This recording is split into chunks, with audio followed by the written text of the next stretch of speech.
CSGO returns to Eleague. And we're going to go the full distance here. 4 hungry teams will battle it out for a shot at $150,000. Big will clash with complexity. Both squads counting on new additions to propel their teams to victory.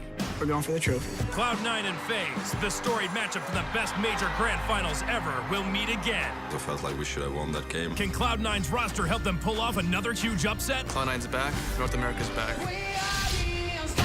my God! That is disgusting! Nico to win it, all 3 kills. I'm looking forward to taking revenge. We are coming for you. Oh my God, what a turnaround for Roche. Big play for that. Great headshot coming in. Coffee with a double kill. The Eleague CSGO Invitational 2019 starts now.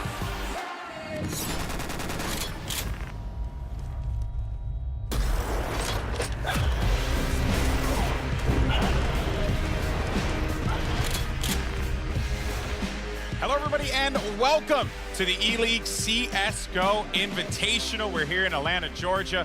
Really looking forward to this one. I'm Golden Boy. Typically, you'll find me on the stage, but this time, behind the desk. And thankfully, I have some great minds in Counter-Strike to talk about all the action that we're going to see this weekend. We got the all-seeing cranium of Counter-Strike. We got Moses here, and then Mr. Good-Looking himself, Sean Garris. How you doing, man? Indeed, I'm doing pretty good. Only man from New I Orleans. got you. I gave you a good one there. Only man from New Orleans that made it to Atlanta. Oh, wow. And that The billboard. rest got robbed. That's Yeah, not bad. That's true. Yeah, there's That's like not one bad. billboard in Atlanta that has the Saints on it.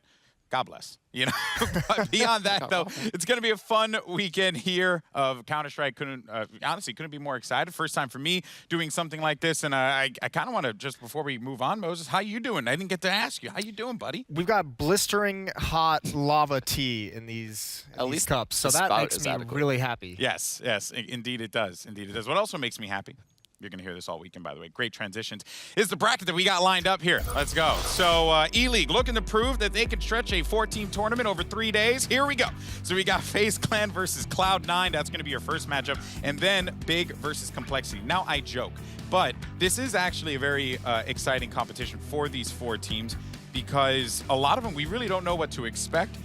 There was the iBuy Powerland that happened just the other day, but It did happen. It did happen. It was a thing. But this is, I guess, like a good opportunity to get an idea of how these teams are going to perform here going into the major. This event is a litmus test for all of these teams. They all have roster changes. FaZe Clan obviously bring in a Dren.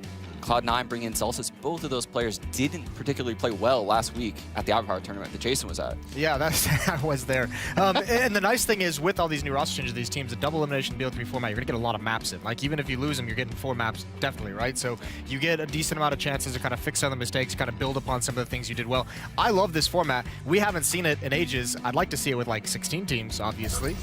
That would be stretching a tournament for a Well, long also, time. you're excited. Well, so is Tarek as well. All 4 teams in the Eleague TV Invitational, have new rosters. Should be a cool event to spectate. See you guys in the chat later today. Lol. #bench. Yikes. Trending hashtag. You know, you hate to see it, but thank you so much for the excitement. But now it is your countdown to game time, brought to you by Domino's. And we have our first matchup. It's going to be CLOUD9 versus FaZe, and very interesting game, to say the least. Let's go ahead and jump into this one real fast. First, just initial reactions on this CLOUD9 FaZe matchup. What do you think we're going to see here today, Moses?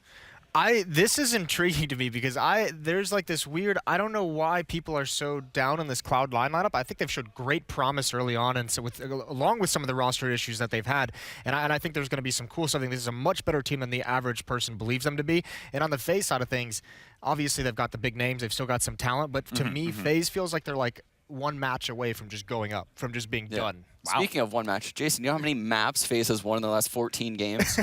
One. One. One out of the last 14. So yeah, I think CLOUD9 is definitely on the rise, whereas FaZe clearly is plummeting based on the recent results. I am one that sides with Yanko, though. I think Yanko can do a lot for this team. Okay. I think it can too. I don't know about in a week's time. That's well, you maybe know, a little let's not get. We have some time for predictions. But we do want to hear from the chat. You see? You like that one there? It's going to happen all weekend long. Just get used to it, people. So we want to hear from you guys in the chat. It's very easy. All you got to do is vote in the Twitch chat right now. Who do you think's going to win? Use all caps for this one, so it will be capital C9, no lol, just C9, okay? And then It's going to be all caps Faze. Vote in the chat right now. Let us know who you think is going to win. This is for the whole match, by the way. So who do you think is going to win this best of 3 between Faze and CLOUD9? But speaking of Faze and CLOUD9, I actually want to take you guys back to January 28th, 2018, what many would call one of the greatest grand finals in the history of not only Counter-Strike, but also esports. We had the pleasure of being there ourselves. It was such an incredible moment. It was Faze versus CLOUD9. That's right. That's a good one. Let's actually go ahead. We're down to the final 2. Representing Europe, the juggernauts of the game, Faze Clan! Representing the United States of America, CLOUD9!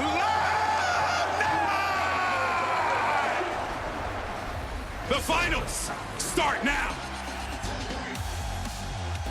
Skadoodle is on fire. There's no fear right now from Cloud9. 7-1 Cloud9. Guardian will not stop. One more to go, and Guardian gets them all. Orfmeister with the off angle, and it seems to be nothing that Cloud9 can do. Faze Clan take the first map of this series. Cloud9 versus Faze. And Cloud9 are all over this round once again. There's Tarek, waits patiently. Oh, ho, ho. That is phenomenal. Map 2 in the bag, and now they're back in it. We go to a third. Oh, he gets 2. That's outrageous stuff. Now Skadoodle back at work. Really good from Skadoodle, but the work is not done just yet. Tarek looking for some shenanigans. There's a flashbang. He's good for 2. This is insane. Everybody here for both teams. Oh my God, Stewie 2K. They have to run away. It's match point Faze.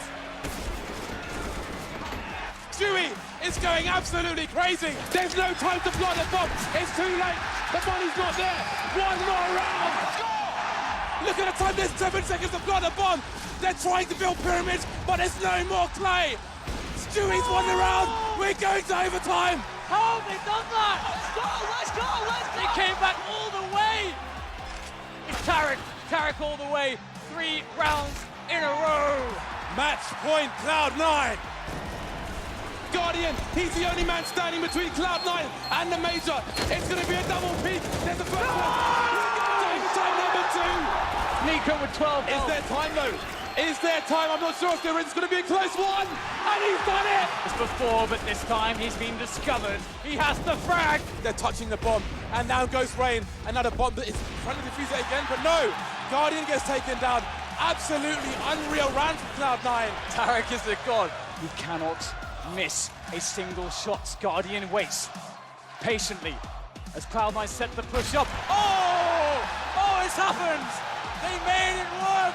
Cloud9 are your Eleague Major champions. That is the most insane way to win a major. I think we just saw the greatest major final of all time.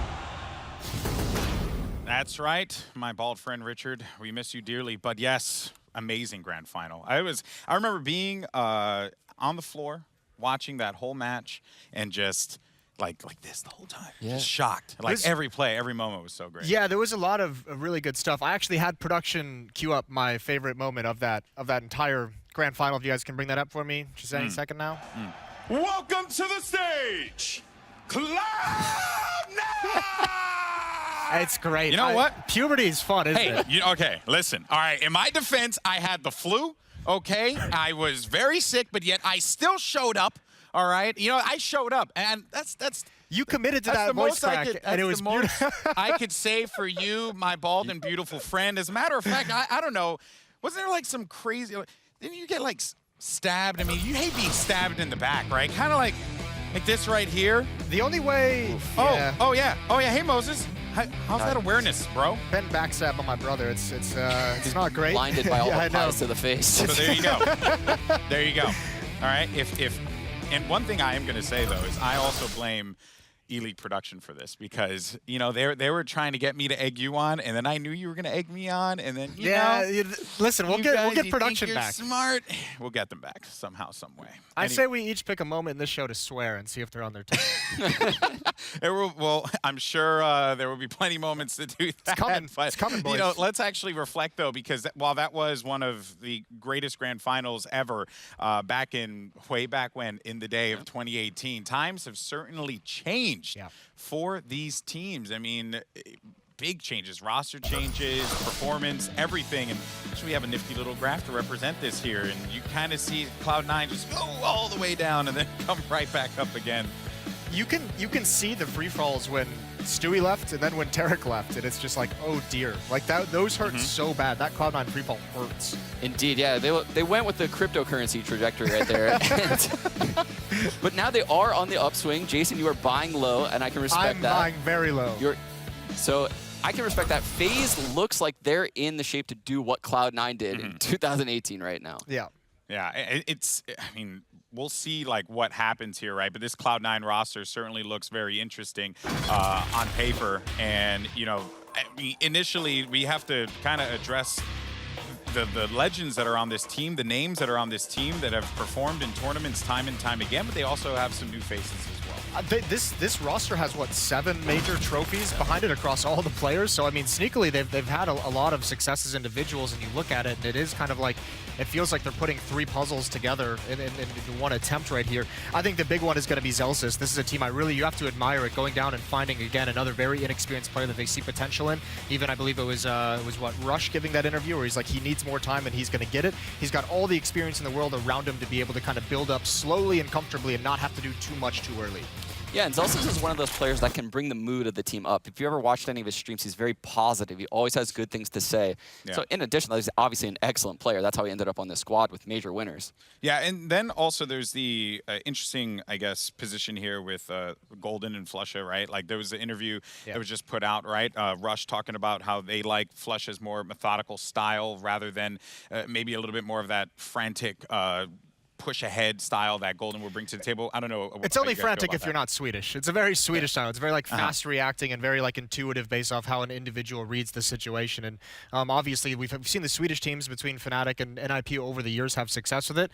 And it's going to be tough if you're not grown up in that system. Americans aren't used to making that kind of a snap judgment, and nor does our scene really have the amount of intelligent players to play that style. I do think that Cloud9 played an extremely aggressive style last Eleague major, but it's very different from this Flusha style, which is a little bit more methodical and not, you know, structured in set executes. Yeah, well, and then also, you know, you have some a new player in there, and we had touched on it briefly. Zelsis, this guy coming into it.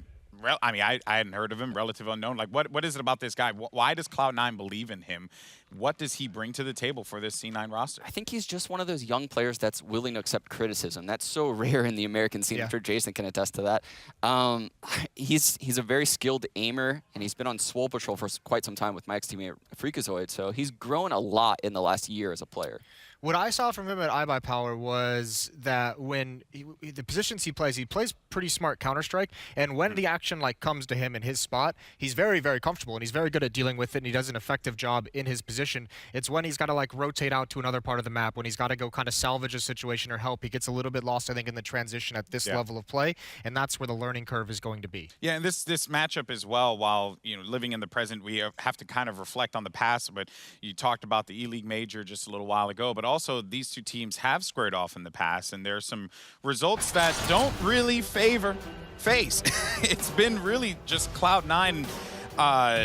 This was from Blast Pro Series in Lisbon, 16-12. That went to Cloud9. They're looking solid there, and they just kept that one going, then moving into the next Blast event. Yeah, and it's been like this really all 2018 since that major. It seemed like something happened for Cloud9 at that major where they solved Faze. Because before that major, they had so many struggles against Faze. They had a very good team in the top 5 going into that major, but Faze had their number at every bout. Faze just having like PTSD every time they play the game. I think the craziest thing about these two matchups is that those are victories with different lineups each time for Cloud9. Like Cloud9's beat them with like 3 or 4 different lineups in the past year. So yeah, that's not a great track record for Faze. Yeah, or it could just be the blue on the other side of the stage, right? Like you said, it's just stuns them. They don't know what to do. Well, speaking of Faze, let's actually go into the roster for Faze, and they have some new additions there as well, whether it's on the player side and, of course, most famously on the coaching side here, but you're going to notice Adren over there on the far left, this guy coming into this roster. All right, so discussions on Faze. How do you guys feel about this team? Oof. I mean, Nico's definitely a top 3 player in the world. He will always perform for them. In-game leader, I don't know. To be honest, the jury's still out on that. Rain and Guardian have seemed to fallen off a little bit in these recent Faze struggles. But he's still the top 20, was it, every year in HLTV that hasn't been created. So, like, that's pretty impressive, right? Can't really fall off. It is. But in the recent struggles, so this is literally only the last 14 games or so, those 2 guys haven't been in their form when Faze was dumb. Okay. For me, this event for Faze, because I don't want to talk about these individuals. If you follow Counter-Strike at any capacity, you know all about every single one of them. This event for me for Faze has to be like their come to Jesus moment. This has to be the one where they just say, we're not as good as we used to be, either as a team or as individuals. We can't just go into the server and blow people out and run them over the way we did in that New York event where everyone was all 5 players in the top 5 or whatever. You're not going to be able to dominate teams anymore in individual skills. So this has to be where they kind of understand and agree to kind of try and recreate the way they play to be effective, because they haven't been effective recently. But you do need that individual in some aspects, I would imagine, to step up, right? Nico played very well at iBuyPower. So it's always Nico. Yes. Okay. So, but like, that's what I'm saying. And then also another thing you mentioned that I thought was very, very interesting point to take away from it. You said like kind of a come to Jesus moment for this team, and they have drastic changes in their coaching now. We did have a chance to speak to Yanko in the back earlier. He said that he's feeling pretty good about this roster. Obviously, he has to be positive about the roster, but at the same time, like, he's never one to really like fudge his words. And I think if he's feeling positive about this team and how they can perform, I think he views this as kind of like a litmus test for this roster as well. Yeah, I agree. I feel like he has to stay positive with it, right? He just joined the team. They haven't had much practice. They did play a quite strong team Ghost at iBuyPower, and they played him on the same map twice. It's a weird scenario. Today, they're going to have a lot more of a better environment that fits them compared to that iBuyPower tournament. Yeah. And I mean, just more from Yanko is that he just feels like in the short time he's been in this team, they've been very receptive to his ideas and been very receptive and open and willing to try new things in the very brief amount of time they've had to practice together. So already that feels like it's going to be improvement for Yanko, who's trying to make this team, get them back to that level they were at. They're definitely going to need an X factor. Oh, yeah, That's right. That's right. They're going to need... It's going to be Jesus. So let's take a look at tonight's Hyper X Factor. And it's going to be this guy right here. New player on the team. You have Adren. And, I mean, just such a storied history as well for this player. He's going to bring a lot of experience to this Faze roster that already has a ton of experience. What can you tell me some more about Adren here? I mean, remember, he's the major MVP. I mean, he's been an incredibly versatile player. We've seen him do a number of things, whether it's rifling, whether he's at an all-star caliber doing that, whether he's picking up the AWP, not too frequently, and he's also done some in-game leading, but he's just got a wealth of experience. He's one of those guys who goes back to previous iterations of Counter-Strike and winning majors in those previous eras that are so far gone. So for him coming into this team, I think it's going to be a lot more of being able to utilize that experience they all have and just give a fresh look of how they can play and how they can change some things around. Yeah, well, we'll see how that And Sean, anything you want to add, buddy? You know, no, I completely agree. He killed that whole thing. Yep. My bad. Top to bottom, dude. Moses just hopped on the train and he was gone. You know? All right. Well. Yeah, he was opening a laptop and everything, so I was like, that's fair. Some that's time. fair. He's got to figure out how to work the technology. Okay, well, we'll get to the laptop a little bit later on. But for now, though, we actually have Smix, who's over at the stage with everyone's favorite Yanko. Take it away.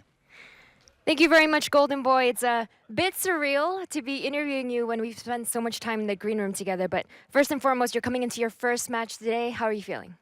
I think we're feeling good. It was a bit weird for us around iBuyPower because there were no prac rooms. We only played 2 games. So we've been in the US for a week, but we haven't gone to play a lot of CS. So yesterday we were just grinding a little bit for everyone to be comfortable, using a mouse and keyboard again. And with the move with Faze, obviously this is your second team that you're coaching. Coming from MIBR and then now coming into a superstar lineup like Faze, what has been the biggest differences that you've noticed, whether it's mindset or whatever it may be?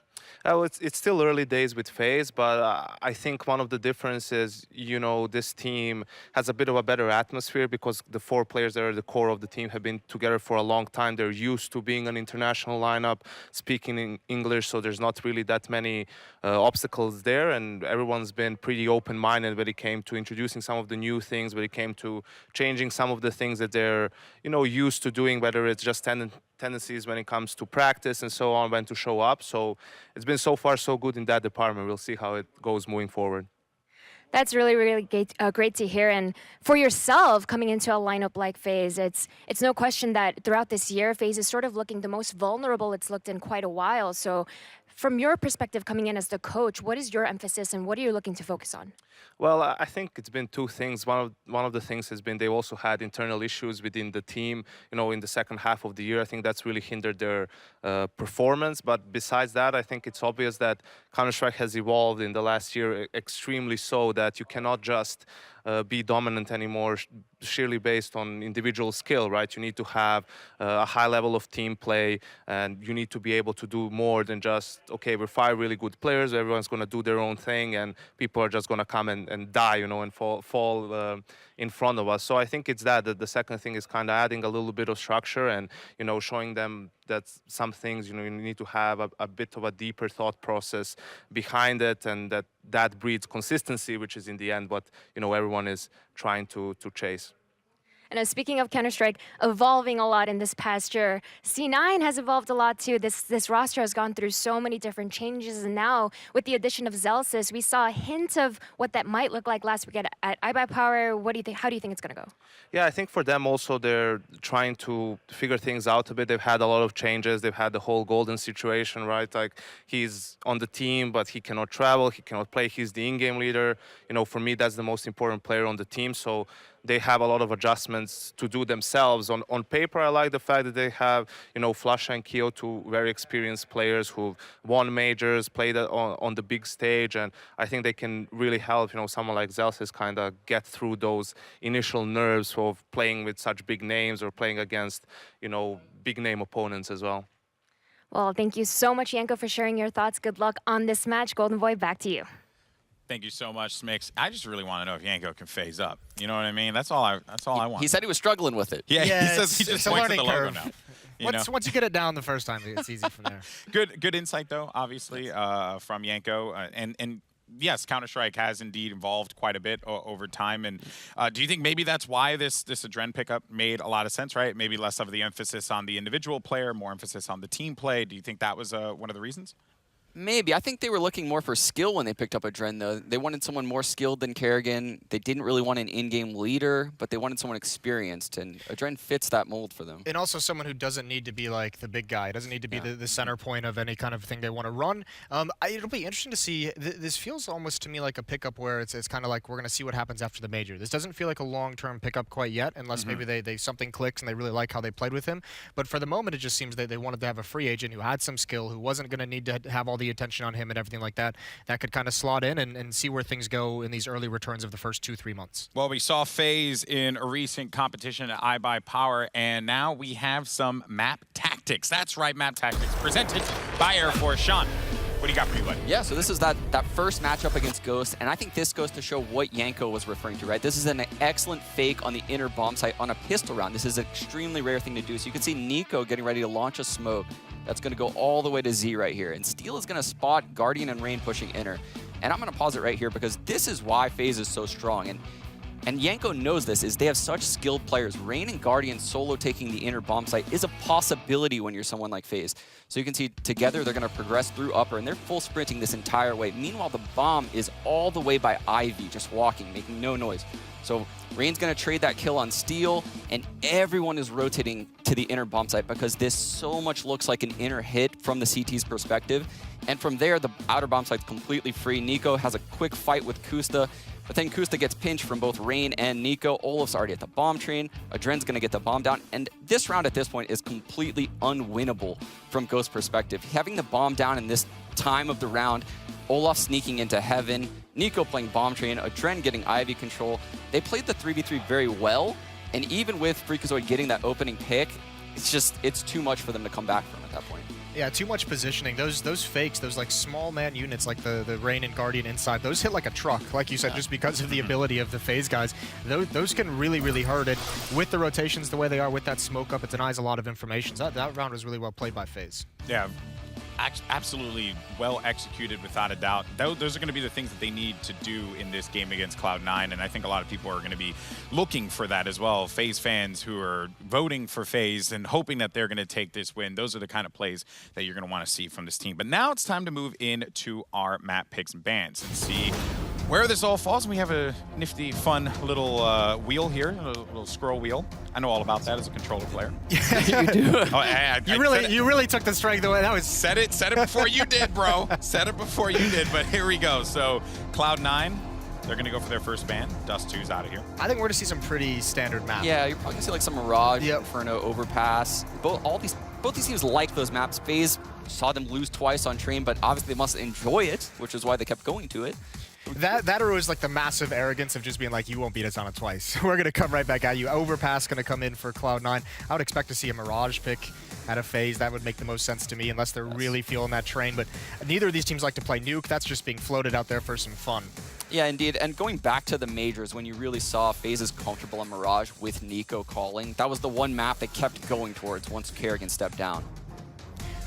Oh, all right. There's a little bit of a curveball for that third map. That's FaZe saying, we dare you to pick Nuke. You know, actually, oddly enough, this FaZe team, while they're not great on Nuke, there have been like periods during their run where they've been pretty solid on it. Indeed, yeah. There was a point where they were probably a top 3 team in the world on Nuke, but that was very, a very quick point. long time ago, obviously. That was when Rain was beasting. He was playing outside with, and they had the they had those little yellow traffic cones or something outside that he could hide behind. He was just super aggressive, always getting multi-kills. Can't really operate like that in the outside yard anymore. I really like this. I really actually hope we get to a third map now to see these two teams play on Nuke. That would be a lot of fun, especially considering there's two new lineups that don't necessarily love playing Nuke. So you'd see a lot of crazy things going on. Also, these players are looking to use this as like preparation for the competitions, major competitions moving forward, right? So that makes a lot of sense too. Kind of play out of your comfort zone here. Okay, well let's move into some predictions, fellas. Let's start.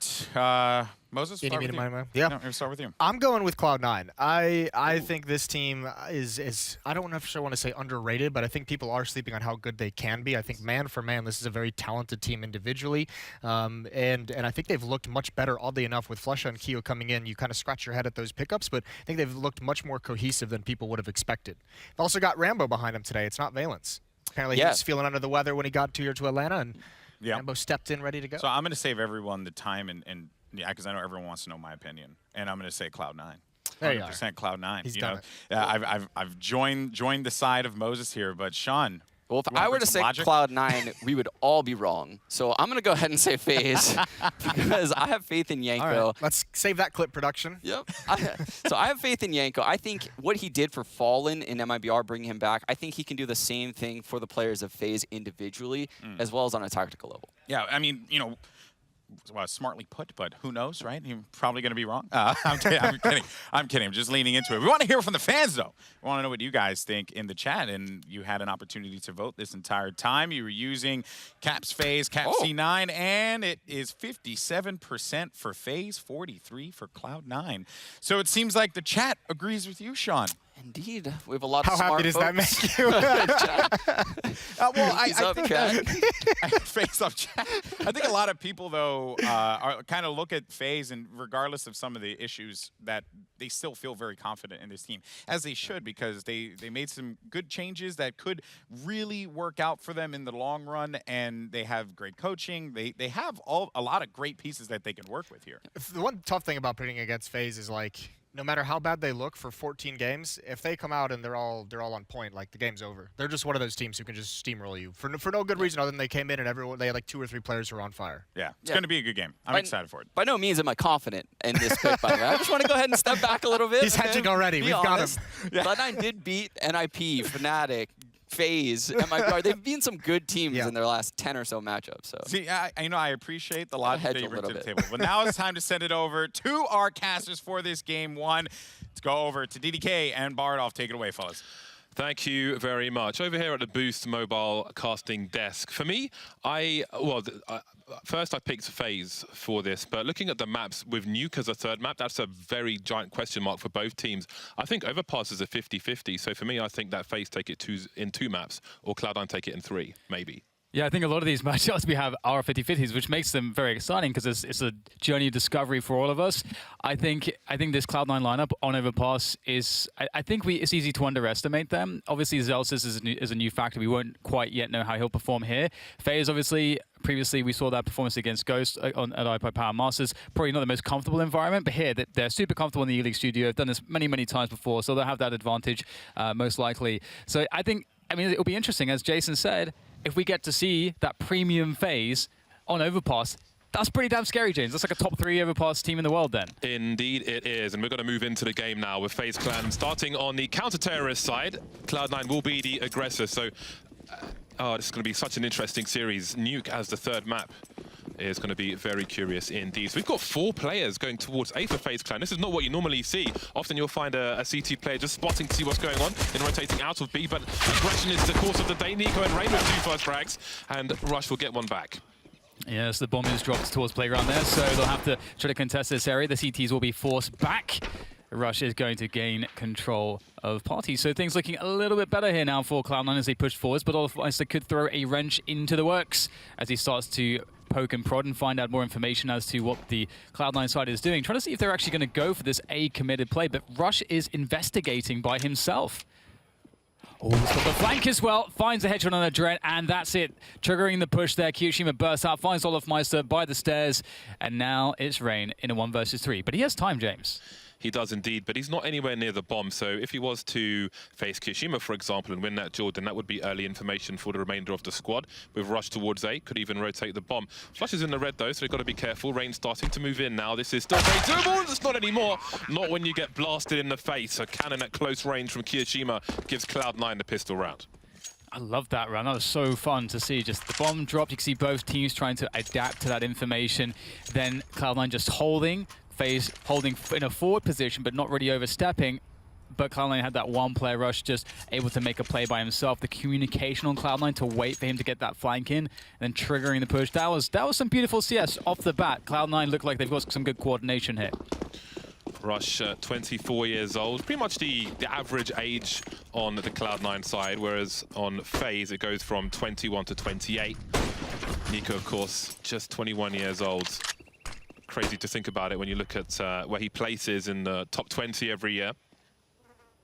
Very nice stuff. 2nd in 2017, 3rd in 2018. Had some big performances last week, but wasn't enough for FaZe Clan. They've gone for the force buy, as we can see here. Guardian with a tag, and he's able to fall back from that as well, taking no damage whatsoever. And that's one of the more difficult things when you're on the anti-force buy round such as this. If you're getting tagged by a scout and you can't pick him off, if you can't take that weapon away, that could really collapse with these pistols to follow up that sniper rifle. And Automatic, the guy that got tagged, he didn't even buy a weapon. He's saving for that quick AWP. Perhaps they didn't really anticipate that there would be a force buy here from FaZe. And as you mentioned, every scout tag, all of a sudden those pistols on the rest of the FaZe members become very dangerous. So Cloud9, they've got to start being a bit more decisive here. They've been trying to find picks. FaZe have been amazing. They've not given them anything really so far. So now Cloud9 have to rally towards that B-bomb site. They've got to finish the round there with a quick explosion. They do have some utility to do it, but the information's there. FaZe look in advantage here. Those tags were the same as a scout tag now. 2 players just 1 bullet away from falling. Almost caught with a smoke grenade, one of the FaZe Clan players, but they have position and they have the time on their side as well. But here come the frags for Cloud9, leaving Guardian and Rain out of position. Guardian with 1 more frag, and they've got to go for this post plant. A lot of pressure on FaZe to make this investment work. And none of these... Well, actually, Kyoshima would die from a single scout shot, so there's definitely some potential here. These smoke grenades are slowing down the retake possibilities here for FaZe. So you'll see Rain will go to the low ground with Guardian and see what he can find. Oh, Zelsis wasn't quite looking the right way. Maybe there's an opportunity here. Only picking up a Mac-10 though, and the AKs are still there on Rush and Kyoshima to defend. It looks like it should be pretty good here. Rush is going to be chasing down Rain, the last surviving member, and that will be that. Close call, but Cloud9 do keep themselves composed, and they finish off the round pretty successfully on B. Yeah, crisis averted there. Very awkward for Automatic. I'm sure he would ideally like to stay alive with his armor to get the AWP, but he's got 59-50, so he's good anyway. And he does manage to get 2 kills out of that with the USP. So nice work for him. FaZe Clan opting for the Force Buy after losing the pistol. Not every team does this, but I'm a fan because it means that you just have more money to buy more of everything, utility, especially when your buy round comes in.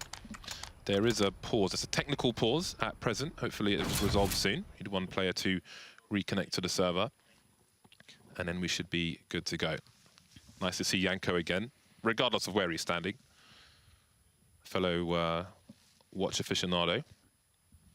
I want to see him in the suits, though. That's what I want to see. It's kind of weird to see him without a pocket square. Yeah. Yeah. So he's got to adjust to the FaZe Clan lifestyle. He needs to get... Where's the iced out bling? Where's the FaZe Clan chains? Well, they must have some blinged out suits, right? That's got to be a thing. Just custom FaZe. I think it's hard to pull blazer. off a blinged out suit if you're not Nigerian. Really? Absolutely. Because they've got all the churches down there. I know a guy whose brother... He used to be called Dollar, and he's in the African church game. Now they call him Billion. I'm not making this up. Real stuff. Cloud9 2-0 up versus FaZe Clan. Got 2 players to connect to the server now. FaZe Clan coming off 2 losses to Ghost, and the matches weren't able to see them unfortunately. But again, it's been a rocky road for them of late. But we'll see if they can turn their fortunes around early as they head towards the major. Yeah, I think we have an incredible start to the year. Usually it's the case, I feel, where you have all these roster changes and you feel like, oh, this team didn't work out so well for them, or this team, okay, I can maybe see some potential there. But I think across the board, it does look pretty positive. I think Jason actually surmised things with FaZe fairly well, that Adren is a really good fill. He may not be a guy that you'd want on the roster for a very long time, but I think he's a great guy. Like, he's going to slot in just pretty well, regardless. The only issue is maybe communication. Yeah, I think what's interesting about the Adren addition for now is that he is stand-in, right? Officially, I think he's a stand-in rather than a trial, which to me says, okay, well, take all these positions that Carrigan had. So if potentially in the long run he could have been like a permanent replacement, I don't know, depending on the positions he's playing versus what he normally does, where he excels, etc. I don't know if he will get a fair chance to really show what he can do or how he can fit. And that's a question. When you have players of the stature of FaZe Clan and the longevity of the team, I think you have to have some ego. Like, you have to have ego. You should have ego if you're going to be a FaZe Clan player, which then makes it hard to adjust and like, can you try playing here so we can try and slot this player in?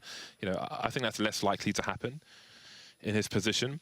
I looked at the scores of Blast for FaZe Clan. They went, I believe they went 2-5 in their matches, and pretty much all their matches went the distance, whether they won or whether they lost, save for a 4-16 score versus Astralis. So I think they've had some difficulty in where they're winning in closing out matches with a reasonable score, like a 16-8, 16-10, which is the kind of dominance that you are used to, or used to be used to, what you expect from FaZe Clan. So they need to find a way to do that. And again, eyes on Nico and Janko. Nico as the in-game leader and Janko as the coach, who's only been in here for a few minutes. So we'll have to see if they can turn that around as things continue. Now we've got 2 Cloud9 players to reconnect to the server, and then we should soon be good to go.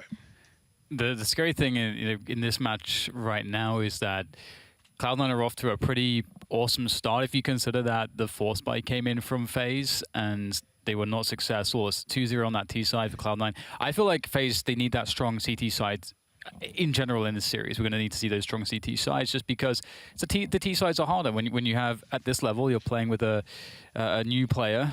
You know, some of the setups might be a bit off. Some of the timings and spacings might be a bit off because, you know, either you've changed some strats or just having that stand-in not be super familiar with how you run things. And the core is going to be pretty familiar with a bunch of stuff. It's going to be bread and butter for them, but you know, Dren might not be in the right places at the right time. So I'm really curious how the T side is going to look. So I guess time will tell, but this is promising for Cloud9 so far.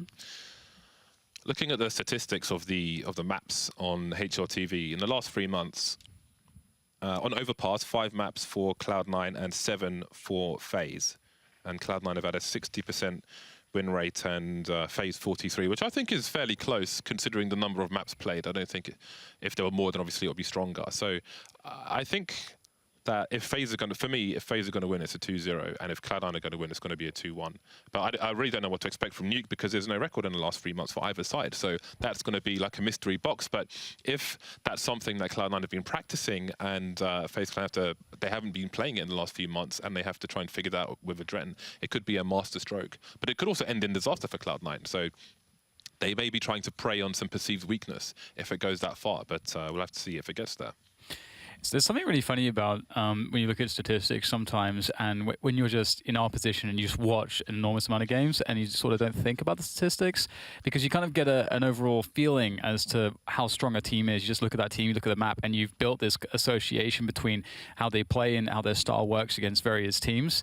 And I feel like at this point, it really is a new dawn, it's a new year, because looking at FaZe and Cloud9, it's so difficult to predict. I do feel like Cloud9, the statistics that you just rattled off there with them on Overpass, that it has been the map that I have seen the most success from them recently. Even when they had all these stand-ins, they were able to make their game plan work. There, even with Stiko, when Stiko was playing, and they had Golden and Stiko, and it was like a difficult fit for Stiko, they still had some of their best performances were on Overpass. So it's no surprise to me that we have this as the first map between these two teams, as it is a favorite. And I think the shared map pool effect is there. I think FaZe and Cloud9 are both pretty proficient on Nuke as well. I remember FaZe, there was a time when we weren't quite sure about it, and they were running into teams who were picking it, and they were actually very proficient on their Nuke games. So it's weird times, James. It's weird times. It's like someone press that reset button, and we just have to sit here and learn.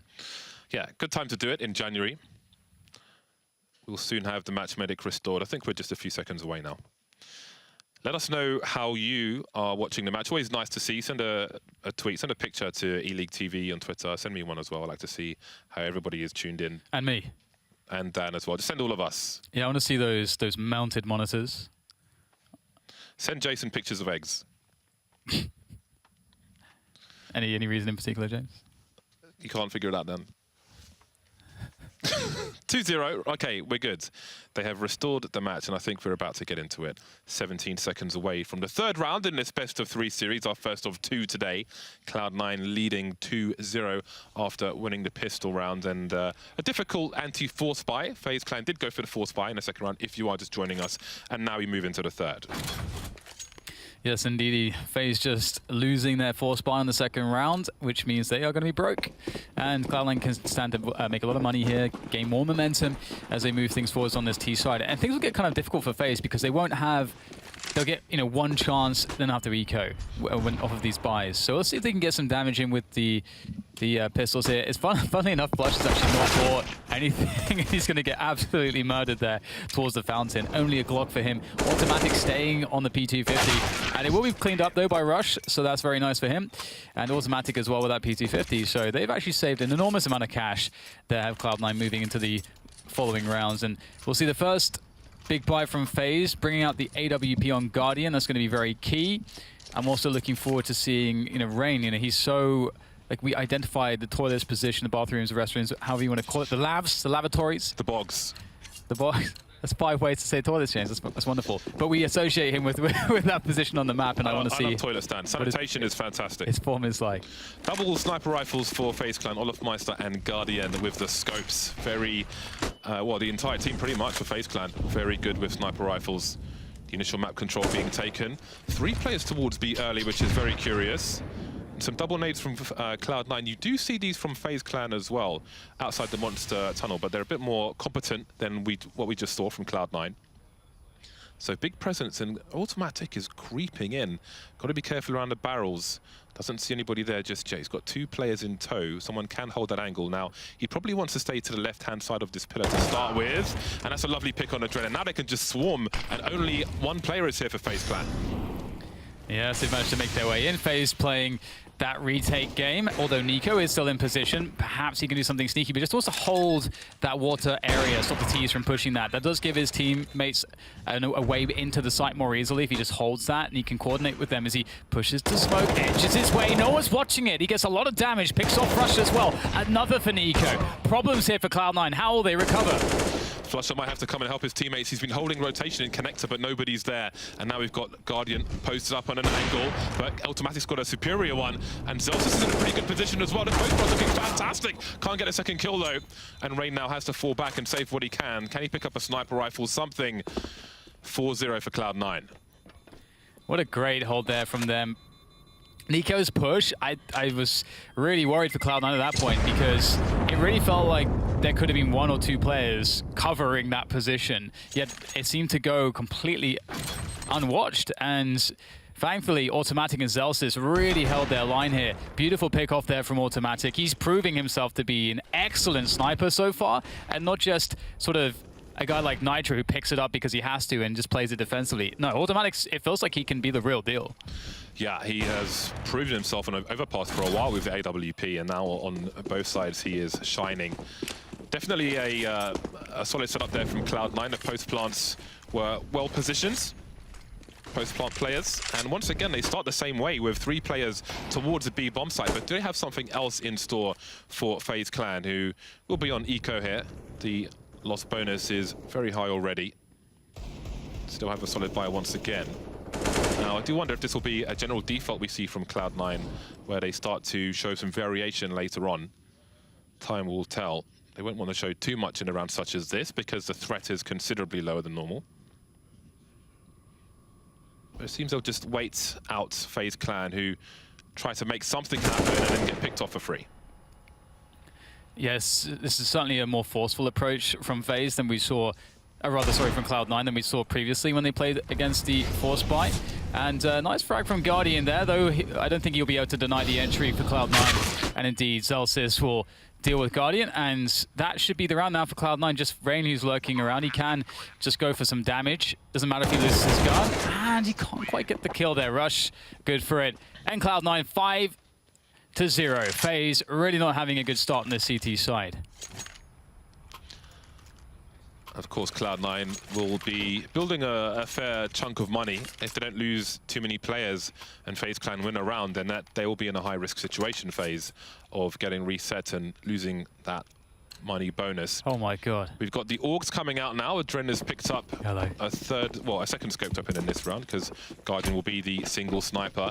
And just like the pistol, there are 4 players for FaZe Clan charging towards the A site, and they picked the right time because Cloud9 are heading in that direction with 3 players of their own. Kishima making his way through connector. Oh, it's going to be brutal. Everyone's going to commit into this. There is the trade coming in from Rush, but on the side of the smoke, it's not all that good. And now it's Kiyashima trying to work his way from the stairs, but without any teammates in a forward position, he's going to have to just reroute himself towards B. And Zelsis has opened that position up. So this is great from Cloud9. They diverted quite nicely. Zelsis throwing the Molotov down and pushing in front of it. That is awesome stuff. And now FaZe on a retake, but I don't know if they're going to be able to make this one work. Oof. With heroes like Guardian, it's very, very possible. The bomb hasn't been planted just yet, so Nico will advance the position. He's still got Guardian on the high ground to cover. Will they expect him? Well, the grenade will take him out. He was low, and now he's gone. Guardian 1 versus 2. You've seen him do disgusting things on the Overpass B bomb site before. Seek and destroy. There's the first player, down to the 1 versus 1 very quickly indeed, but jumping on the rail gives Kiyashima a shot, and that's 6-0 for Cloud9. That's an angle and a half from Kiyashima. Wow. What a bloody round, James. That was all over the place there. Really fast push towards the fountain position, towards Party, and then Cloud9 able to quickly get Zelsis in. I wonder if that was by design. I have to give Zelsis credit, because once I think both teams lost around 2 players, he just made moves through Monster on his own. I've got to make something happen here. They've clearly invested a lot of players towards the fountain area, so there's opportunity towards B. He took that opportunity, and it's 6-0 for Cloud9. And so once again, Cloud9 just continuing that, just running through the paces here. They've got this pistol buy to contend with. They've been up against this numerous times now, and last time they were a bit more forceful towards the sewers, and you obviously don't want to play exactly the same in case FaZe would be trying to stack that position by anticipating what Cloud9 would do based off of how they have played in previous rounds. So instead, Cloud9 just play it passive and see what is FaZe going to go for here. What are their options going to look like? And FaZe is just keeping it passive in this round, waiting for Cloud9 to come to them on the bomb sites. And that means that Cloud9, they're going to have to take initiative. Not a fantastic start for FaZe. got grenades here and there. At this point in the round, they've got just the one flashbang. Nico and Olofmeister, though, they've made inroads through Monster, through a smoke grenade, which means that they can put the numbers towards the A bomb site. Nico will be looking for a slow flank, while Olofmeister will just keep an eye on short B. Faze starting to delay now. A quick look at Kijima we spotted, but the bomb's heading towards long with 3 players. So they've got nice position now, but moving in blind. They are better equipped, however, Cloud9. So this should be a standard cleanup from this point. Only 3 players left for Faze. Cloud9 are looking rather good at the moment. And Faze will be eliminated in this round once again. 7-0, and it doesn't look like this is going to stop anytime soon from Cloud9. Faze, they've tried a few different approaches so far. Nothing's really worked out for them, and they've gone aggressive. I would anticipate that they would play passively this round, but it really comes down to whether or not Cloud9 goes for a fast play. If they do, I think that Faze will have some trouble, but we'll have to see how Cloud9 interpret this. They definitely have the edge when it comes to making the calls and sort of being in the heads of the leadership from Faze. Right, then let's see what setup Cloud9 have for FaZe Clan. We've seen at least 2 different defaults in these 7 rounds we've seen so far. Mainly focusing on the buys. Olofmeister aggressively looking towards short B, sees nothing there, but flashes around Monster will bring his attention back into the B bomb site. In the meantime, Celsius, who seems to be the lurker towards B, keeping FaZe Clan honest. They won't delve too far towards that Monster area. You can't really walk into a peak as a CT after the initial few seconds, because if you've got an AWP posted up on the T side, it is a free kill more often than not. So you can see FaZe they're definitely very suspicious of potential B plays as they've felt some pressure there and not really seen anything towards A. And Cloud9, after playing some very fast rounds, they've slowed the pace down so much that FaZe are at this point really unsure as to what's happening. They don't have a huge amount of map control. They are rescinding their players from more forward positions towards A. And all they see right now is that Cloud9, they've got some presence in sewers. It still doesn't really tell them all that much as to the intentions of Cloud9. And at this point, Rush is now clearing the bathroom. So we should expect, with 35 seconds left, for Cloud9 to decide to make the move as they get the bomb. Yeah, Automatic's going to collect the bomb. Kishima and Connector, Zelsis and Flusher still harassing the B area. And it does seem that they will collapse towards the lower position. 25 seconds remain. A reasonable number of grenades for Cloud9. They've got a Molotov, some flashes. The HE's being deployed as well. So if you're near the barrels, you're going to be in trouble. Olofmeister holding on one for the time being, but the trade is dead from Zelsis. We've got a player around the pillar. That's Nico, and he's gone as well. 8 seconds. The bomb has to go down. The top is smoked off. So what do FaZe Clan do now? 2 versus 4. They don't really have position. There's not a lot going for them. And it may be another round to Cloud9.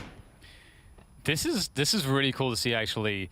I mean, Guardian, he's going to get a beautiful shot onto Automatic. It feels like Guardian is hitting shots, but he's just not really ever in a position to have impact until the round is already out of the hands of FaZe. But I love the way that this one was played from Cloud9. After having very fast paces, they slowed things down enormously.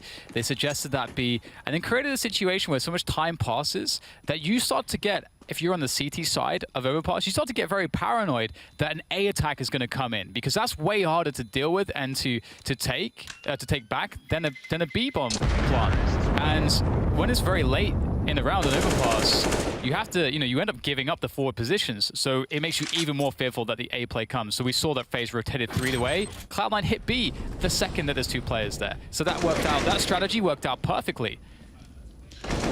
Nico's called a tactical timeout, and Janko has a lot to say at the moment, talking to the team about how they want to approach this. That was a big frag at the end of that round, the AWP taken away from Guardian.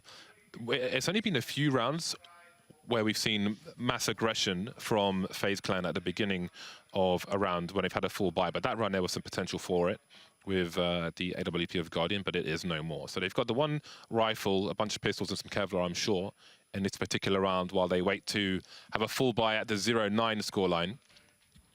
So we'll have to wait probably until the next round to see what changes there will be after Janko's conversation. So they'll buy around the rifle, some bits and bobs, but again, it's all Cloud9 in the driving seats at the moment.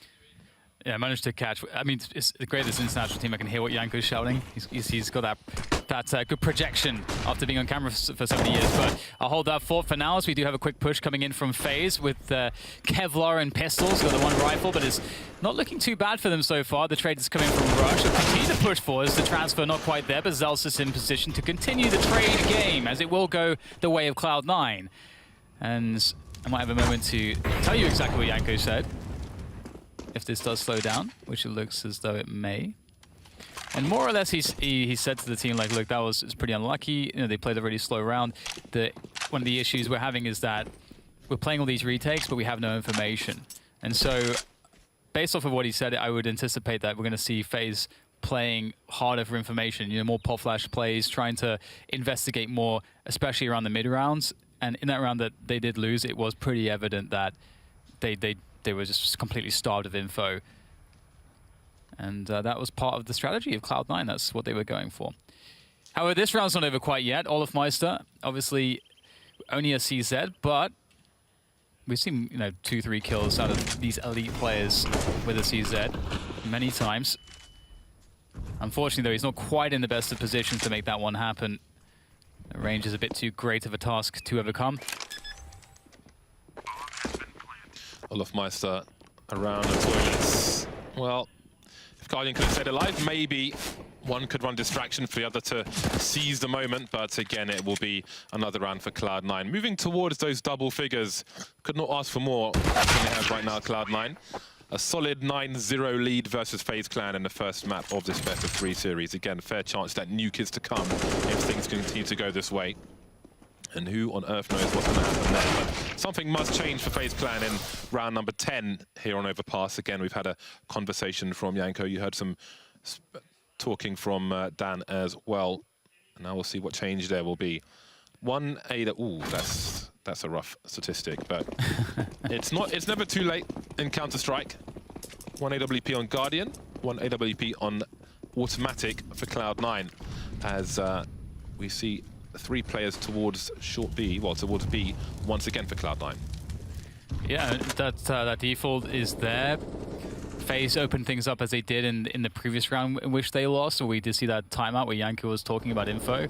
And Cloud9 have not quite as passive an approach. That's a great flashbang. That's some of the info, the way that you would play info. You get the flash in there, you make the peak safe, maybe you get a kill, best case. Well, best case scenario played out there for FaZe, and they go 5 against 4.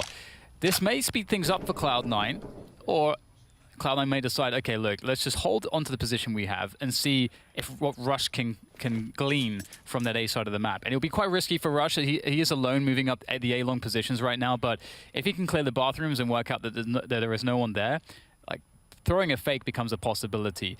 And Automatic, meanwhile, is also trying to make a play to see if he can get a pick with that AWP. So Cloud9 do have a lot going on for them right now. 45 seconds, Adren taken out on the B bomb site, but 2 more CTs await Nico and Olofmeister. You can see Flusher carrying the bomb there, so it's very likely that B is the ultimate play. So what is Rush's role now? He's going towards the long position, maybe deploying some grenades. And I think Kishima might be in for a rough time because of Nico's off angle. Could be elevated as well, but there's a big flashbang there. Kishima having a look, and Olofmeister comes to the rescue. Still a smoke down on short B, 20 seconds. They've got to go for this Cloud9. Yeah, that time is indeed a problem. Automatic has to be the guy to force himself through. Oh, that's not bad at all. And the trade comes in from Flusher. But Guardian finally is in position at the right time. And there, speaking of time, Flusher really doesn't have enough to do this round with, as Guardian comes in from the side and Rain from the other. And that's the bomb down, the round lost, and FaZe finally on the board. They are indeed, but again, of course, if they lose this round, we may be looking at a 14-1 scoreline because they'll have no money and no loss bonus. They must get a consecutive round here. It is crucial for them if they want to have a fighting chance here on Overpass. The rifles will be out. They've collected 1 AK-47. They've got a good level of grenades now. Do they choose to take the game to Cloud9 in this round, or are they risk-averse? It seems they've got 4 players going towards the B bomb site, maybe reading their own weakness, expecting a shotgun or play from Cloud9 towards B, but that doesn't seem to be the case. They've gone for a strong take of the short B position. Meanwhile, Guardian getting aggressive around A. That's what you want to see. Him in strong positions where he can fall back, take more angles, but there'll be no fatal engagements early. Yeah, and this is just what FaZe needs, you know, taking some forward position at the beginning of the round.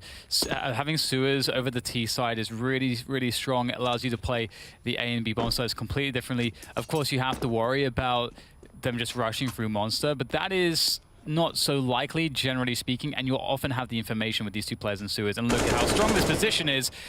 There's nothing really that Zelsis could have done there, and as James said, he tends to be the guy lurking towards the B area, so FaZe, they probably realize that he's been doing that, and they can fall back here, realizing that the rest of the team is likely going to be towards A here, as we see a passive setup on B as they reinforce A with 3 players. And again, Guardian, he's got rifle support in range just around the corner. He's got the superior angle because Automatic's closer to the corner of engagement. He goes down for free, spots the bomb there as well. 40 seconds remaining. Flusher's finally got a kill, but they're going to need more. Flashbangs trying to charge through. HG's to ward them off. Kiyoshima's been taken out as well. And it looks like there's a fair chance we have that consecutive round for FaZe. 2 more players remain. They need to survive in the numbers phase. There's a lot of damage to be done by Cloud9, and Rush is trying to do it. 23 seconds on the clock. The bomb, I think, is in a smoke. There's still time to do this for Cloud9, so this has to be scary territory for FaZe. Even just getting huge damage in is very critical here for Cloud9 as Guardian. Oh, he just get caught from the back. That's the AWP gone. Can Flusher save it and steal it away? Looks like he may be able to. There's one player left who could ambush him. Olafmeister up the stairs. And that's the AWP back in the hands of FaZe. That's very important because still, their economy needs to settle and stabilize, but they have avoided the worst case scenarios. James had highlighted they did not lose the round. They managed to pick it up, and they look to be in a position where they can stabilize now. That is a reality that can be at hand. Sort of gamble through the smoke from Kiyoshima. Made life worse for Cloud9, but again, they've got the cash, they've got a full buy. It was the test for FaZe, which they passed, and now there aren't that many rounds left in this half. But they could still get a reasonable score. So let's see how it goes. More aggression from Guardian. Again, he can just about get back to the toilets in time. Chooses to fall back further. Can be compromised from a number of different positions. And he didn't have the rifle support in that position. He showed presence around the toilets, and now he's going to reset things by taking his AWP towards long. Cloud9 starting slow. Automatic and Zelsis outside the B area. Kiyosima once again in the connector position. Olafmeister taken out. Again, you can't take that angle for free as a CT. There's an early advantage for Cloud9. Yeah, you know, you talked about it earlier. It's just this AWP dynamic, having that T-side AWPer is really important because there's just certain positions where you have to risk it as a CT, and if there's an AWP there, you just get screwed. And speaking of which, we have a nice and interesting situation as Flusher picks up the kill against Rain in the bathrooms. That's a big win. Nico goes through the smoke. He knows he's got to make something happen for his team. They're down too many players. Adren, though, finds the bomb at his feet, but he has to defend alone against more players, but the smoke will slow them down. Adren can hold on to this, and Guardian, he might actually get a rotation in. We'll see if he can get there in time. He will have the high ground with that AWP, so he can support Adren very nicely. He's come down to the low now to flash for his teammate. He is going battle sniper mode. Adren holding down the short B position in the meantime. Guardian's got tight angles. If he looks to his right, he will hold to his left. He's still got Adren there. Automatic waiting for him to pop up. And he's actually blocked his own vision. Trying to plant the bomb now. Has Adren got the angle? Flusher had the footsteps, and now it's 1 versus 2 for Guardian. Again, we've seen great things from him, but that scope's going to be his enemy as the Cloud9 players move around the smoke. Hasn't been seen just yet, I do not believe, Guardian. Looking towards Monster, looking for a peek. Flusher on Automatic, both in the short B position. If he kills one, he can't expect the second one to be in the same place. There's the first one, looking for the trade fragger. Now we've got the molly, but he can't get anything more out of it. 10-2 for Cloud9. And we start to see some of those rounds which they won previously where they didn't really survive with a lot of players. That's really hurt them. They just don't have another buy here. And Flusher, so fortunate there. Rain did not get the initial or the instant headshot. And key play from Flusher as well. I don't think if Adren had actually made a few steps forwards, I think he actually kills Flusher's teammate there who was planting the bomb. So that round was on a nice edge, but it does go to Cloud9, and they are in a very strong position. Now they could very well finish this. This is like a 12-3 or something of that nature. FaZe are in so much trouble.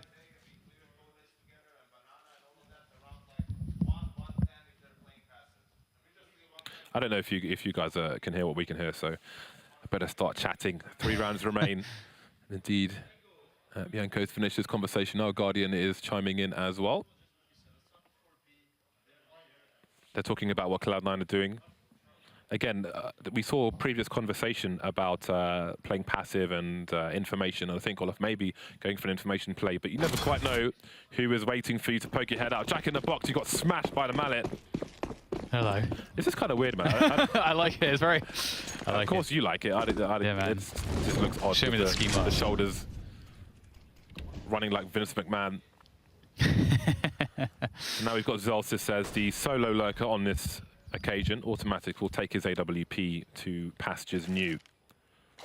Guardian around the smoke, but no AWP for him. It's a pretty bad buy for FaZe Clan here. 3 SMGs and 2 pistols. They've got a lot of flashbangs, so there is potential for some aggressive plays with the right timing, but no one's close to short B at present. Guardian around the bogs on his own. No support, no trade fragger. And UMP, the further away you get, the worse it is, so that may be why he's up here. But on his own, I don't know if he can even get one frag versus a rifle if people are looking in the right direction. Reyna's come to join him now, and it seems that it will be a bait setup. Guardian hiding in the corner. Reyna's the initial engager. So now they can trade if Cloud9 walk into their trap. Yeah, we haven't really seen Cloud9 actually execute on the A bomb site all too much as well. So they may feel like this is a nice, fresh kind of idea for them. But as you say, with FaZe ready to spring the trap, this could be quite interesting. But they could actually wrap around long, and it could actually end up being very positive for Cloud9. We'll have to see how it actually ends up going here. The bomb is on long as well, so that's positive for Cloud9 as they start to edge their way forwards. I think Olafmeister just spotted a player through the smoke. He immediately got away from the choke point and moved back, and they started to quietly move back from the corner part. And there is a trade flag, and now they start to pop out these FaZe Clan players. And with 12 seconds on the clock, this is a very difficult position for Cloud9. But there's only 2 FaZe Clan players here. Can they stop the plant? Can he stop the plant? He can. 5 seconds, 4 seconds. It's too late now. They've won the round if they don't get eliminated. As long as Nico hides, he does. That's a lovely shot from Automatic, but it is the round for FaZe Clan, and that's what counts so deep into the first half. Yeah, that was a beautiful setup. It's just it's just so crazy. You see them trying to trade out, and there's just players just all over the place. All 5 CTs there, just around all these corners. Very difficult to deal with. So that was a gamble from FaZe. Absolute gamble. You just stick 5 players towards that A bomb site with MP9s and so on, and it worked out. And that's what they needed to get back into this. They've actually, for the first time in this half, pushed Cloud9 onto some inferior weapons there. CZ, Deagle, UMP, Galil. Automatic still with that AWP though. So we'll see how this goes. As Nico, he's boosted up into position. Beautiful, there's the AWP gone. And that's a great start for FaZe. A mass of humanity around Graffiti. Give FaZe Clan an early advantage, but Zolcis now is trying to pick up what he can. We'll see if FaZe would have scavenged. Maybe the scope is hurt. The flashbang's there, but the flick is here for Zolcis. He is ahead of the flashbang. And now it's 4 versus 4. Plenty of time for Cloud9. Plenty of utility? No. But FaZe Clan don't necessarily know what sacrifices Cloud9. Not in German. Zolcis moving back with the bomb. As Kiyoshima has a look around short B. Yes. The 4v3 for Cloud9, an upgrade for Kiyoshima into a UMP. Not looking too bad there for them. As FaZe rallied around this A bomb site at the moment, they'll be playing a B retake. This makes a lot of sense. They don't really have much in the way of nades. If they were to play 2-1 or 1-2, they would likely lose no matter which way Cloud9 goes. So they push all the chips onto the A bomb site. Although that said, we will have Rain rotating just to get some info towards B. And Flush has got onto the A bomb site. This is pretty much the worst thing, or it could actually be a blessing, because if Flush had caused them to rotate into A, they're going to rotate into 2 players, which could be quite genius. But here goes Nico. They'll figure it out. And this is problematic for Cloud9. Nico gets 2. Look at Zolcis' position. He has no time to rotate towards this A site. He has to go towards B. Flusher has to collapse on the site from up above. Zolcis with the CZ. Such an important frag. AWP now waiting for a pick. Nothing doing just yet. He's got a pillar for help. And Nico, 1 versus 2. He needs to find an ace to win this round for his team. No grenades versus an AWP and a UMP. He's got to get his jiggle peaks on. He's got to bait the shot from Zolcis. He's got to get past AWP. What a shot from him. 1 more frag now for Nico. He's got no kit. He's got to find it fast. He's got to bait Flusher deep enough to get a headshot. Sees him top with the UMP from miles away. Flusher stops the ace. Round number 11 for Cloud9. Oh, that was a close one. Nico almost made it happen. Unfortunately, though, FaZe stuck on 3 rounds, and Cloud9 are having a crazy strong half here. Great spray. Oh my god, last bullet through the woods. This is a very impressive start from Nico. Just, if only he had a kit or just an extra grenade, you know, just makes all the difference, that extra $600. Either way, it's pistols again for Faze. And we'll see the classic Molotov there to deny a quick push towards sewers. Vizelsis is playing alone towards this B-bomb site again. And look how passive Cloud9 are. They don't want to get caught by like any aggressive plays that Faze may be throwing their way at the beginning of the rounds. Automatic 18 for 8 so far in this first half. He has been integral, as he was in the major winning team in Boston. Been very important for his team. Rotating the angles he's been holding, taking FaZe Clan by surprise. They can make no assumptions as to where he might be posted up. Guardian taken down and connected by Kirishima. Always making sure to keep the CTs honest if they're in there. We reached a sub 1 minute mark now for Cloud9. Bomb may be collected soon. Zelsis has been passive towards B, and Olofmeister starts to creep into the short B position, looking for that info, as they will have to collapse their players to concentrate on one area if they can, since they're all on pistols.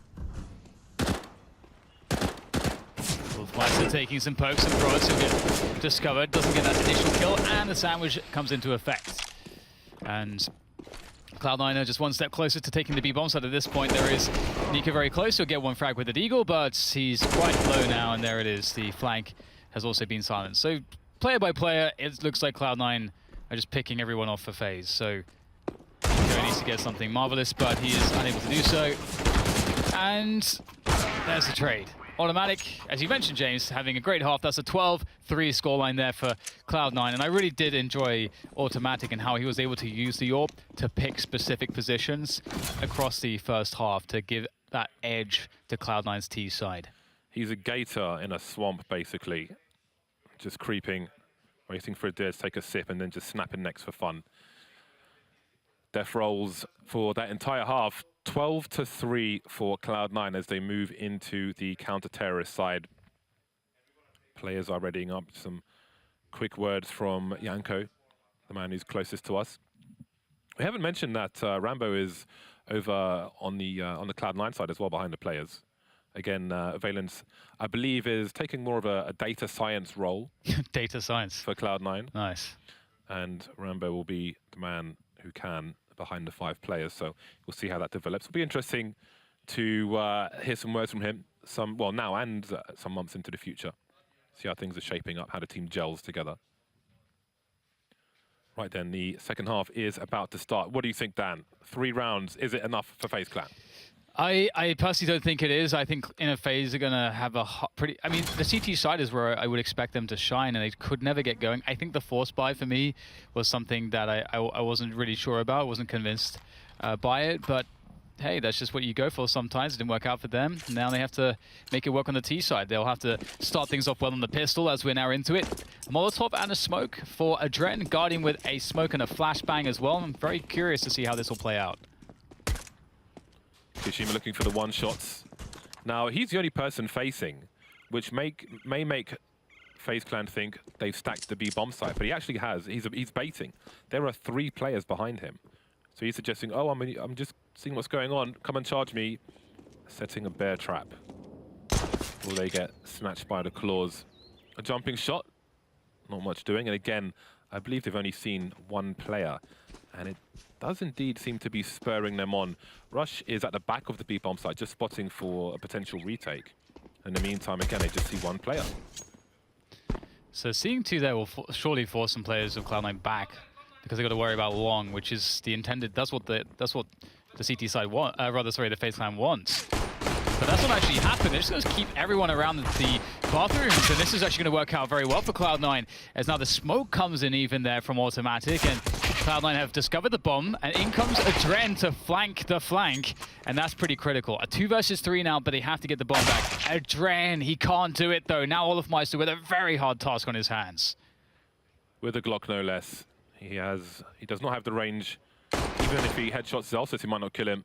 Or that 10 HP might help, and he'll take one in the face himself. just good for the one frag, and it will be the pistol round for Cloud9. The worst has happened. Cloud9, one of the more interesting teams when it comes to pistol rounds. Of course, Faze Clan as well, as Sean noted on the desk.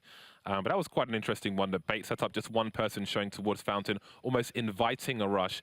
Didn't need it anyway. It was a slower approach from Faze Clan, but still ultimately C9 come out on top.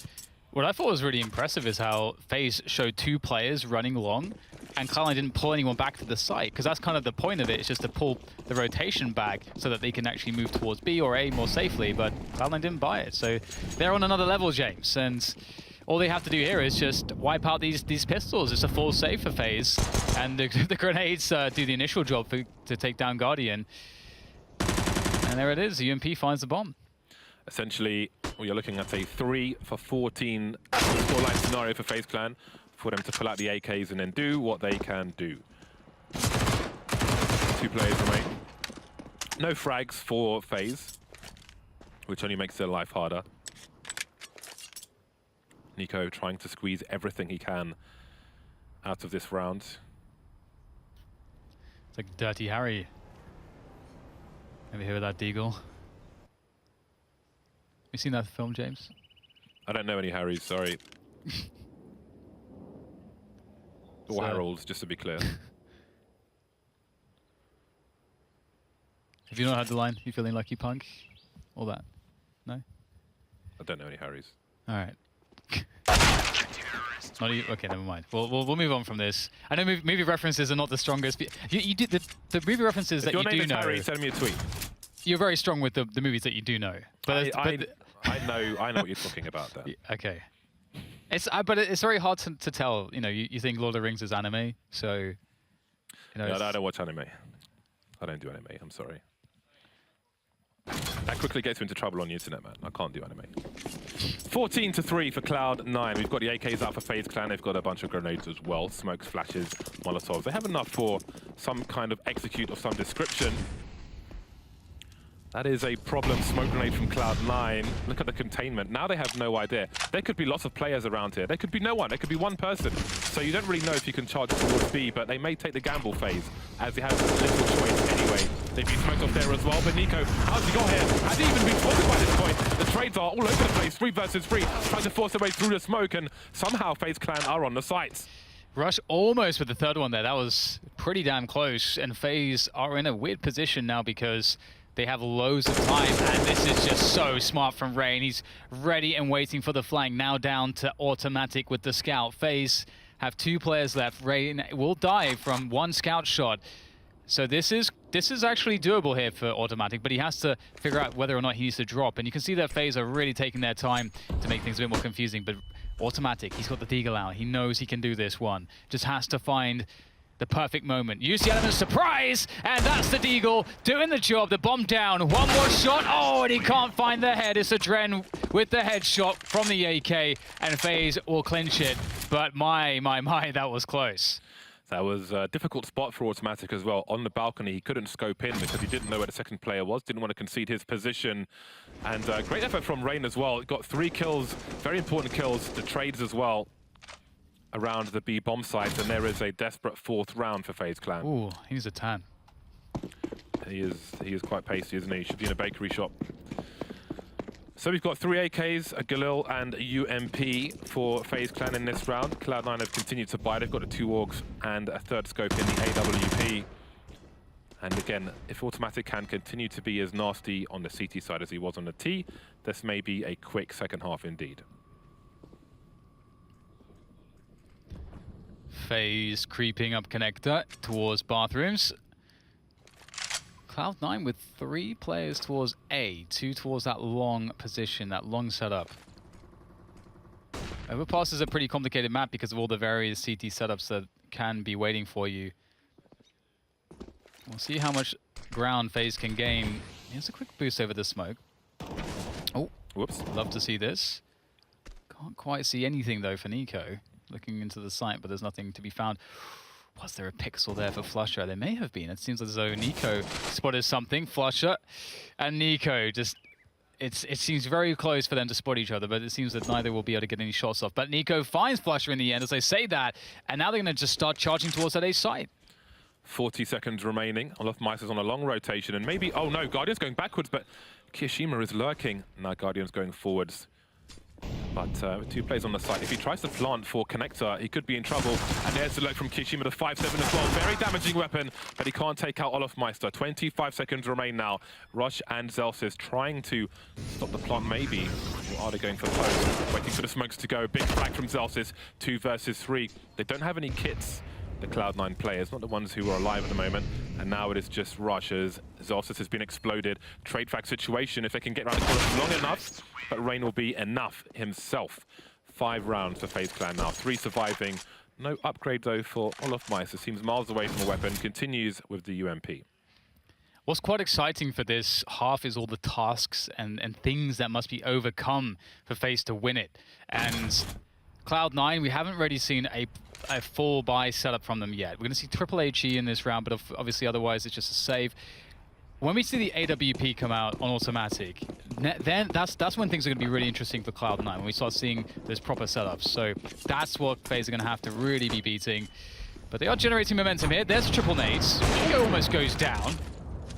That's nade in exchange, and they're just pushing forwards here. And they are finding some frags. Bombs down. There's quite some damage here. It's not bad. Yeah, the meat and the potatoes, but not quite the gravy. And FaZe will continue. 6 rounds on the board now.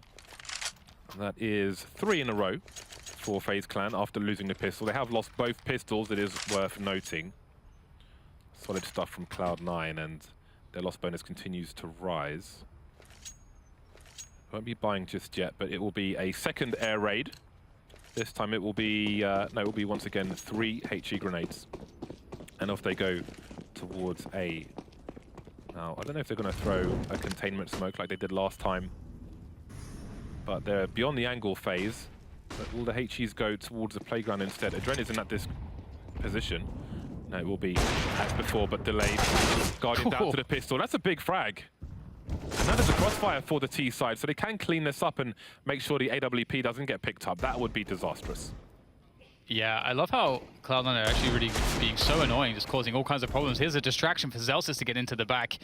Oh, but it didn't last long enough, and now Zelsis doesn't quite have that opportunity as he previously did. Rain is waiting for it, and he's going to pick up that kill. So, looks like the catastrophe, the potential catastrophe, has been averted for the time being, as Rush and Automatic are still searching for ways to do some damage, but not really looking like there's too many opportunities. FaZe are sticking to a tight setup, protecting each other, which you like to see. And you can see also at the same time Nico's getting the B-bomb side, so they'll be able to take that bomb as 3. Rush trying to get up safely. Oh, hello, and that might be a gun to be picked up. Indeed, he's going to pick up an AK. Now, does he save this, or does he try to do more damage? They're buying next round regardless. Nico has made his way through the B-bomb sites, and he is going to the higher position. So it's good cover. One player can hold down the short B area while the bomb gets planted. Can use a pillar for cover if you want to, but it'll be planted deep on the site with 22 seconds on the clock. Automatic slowly rotating around. If he can find something, then maybe they go for it. I mean, even just taking weapons away from FaZe Clan may prove fruitful in the rounds to come. Rush has made his way into short B, which has just been smoked. So let's see what they will choose to do. Seems that Rush is looking to back off now and hold on to his AK-47. And on the CT side, that can make the difference as well when it comes down to the headshots. So it's an important weapon to save, and Automatic will look for an exit, but it seems FaZe will go towards CT spawn.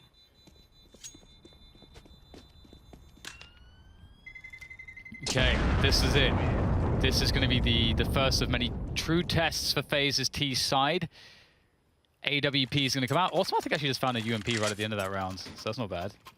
I mean, you don't really want to use it in a round like this, but the I guess it is bad then. Yeah, I guess it is. I guess it doesn't really matter at all, does it? But we'll see the full buy coming in from Cloud9, the AWP collected on Automatic.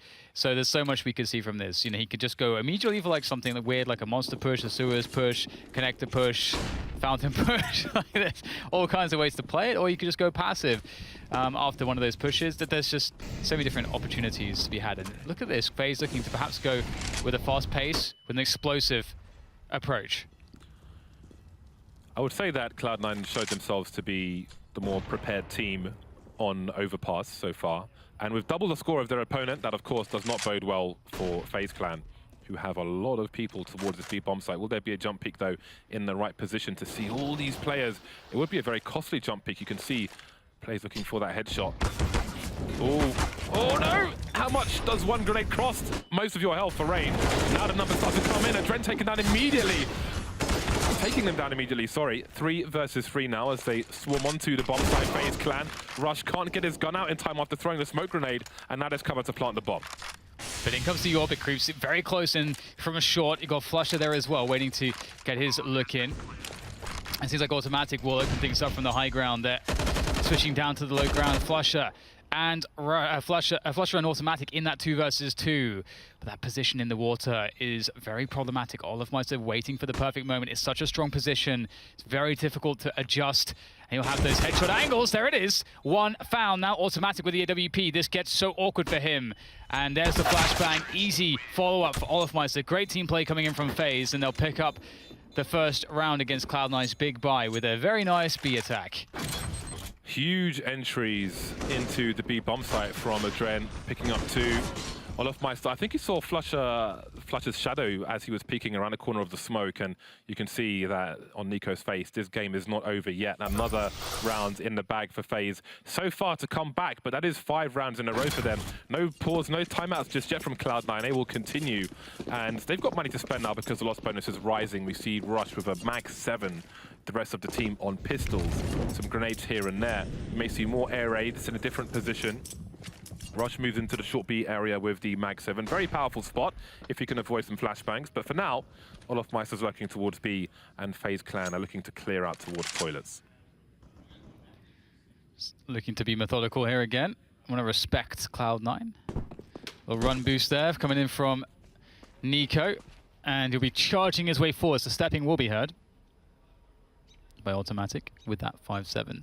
This is very dangerous. If Automatic can get 1, that might be really annoying, but the crouch peek is good. And you can see the spacing there from Nico's teammate as well, so that it would be a guaranteed trade, and they could pretty much face the pistol with 2 players almost at once also. So very nice movement there from FaZe to get the first pick. FaZe know that Cloud9 had spotted 2 players in that position on the def cam. So they may read a rotation from Cloud9, which I think they had intentions of doing. Zelsis and Flusher are very close to the A site where Kyoshima is. But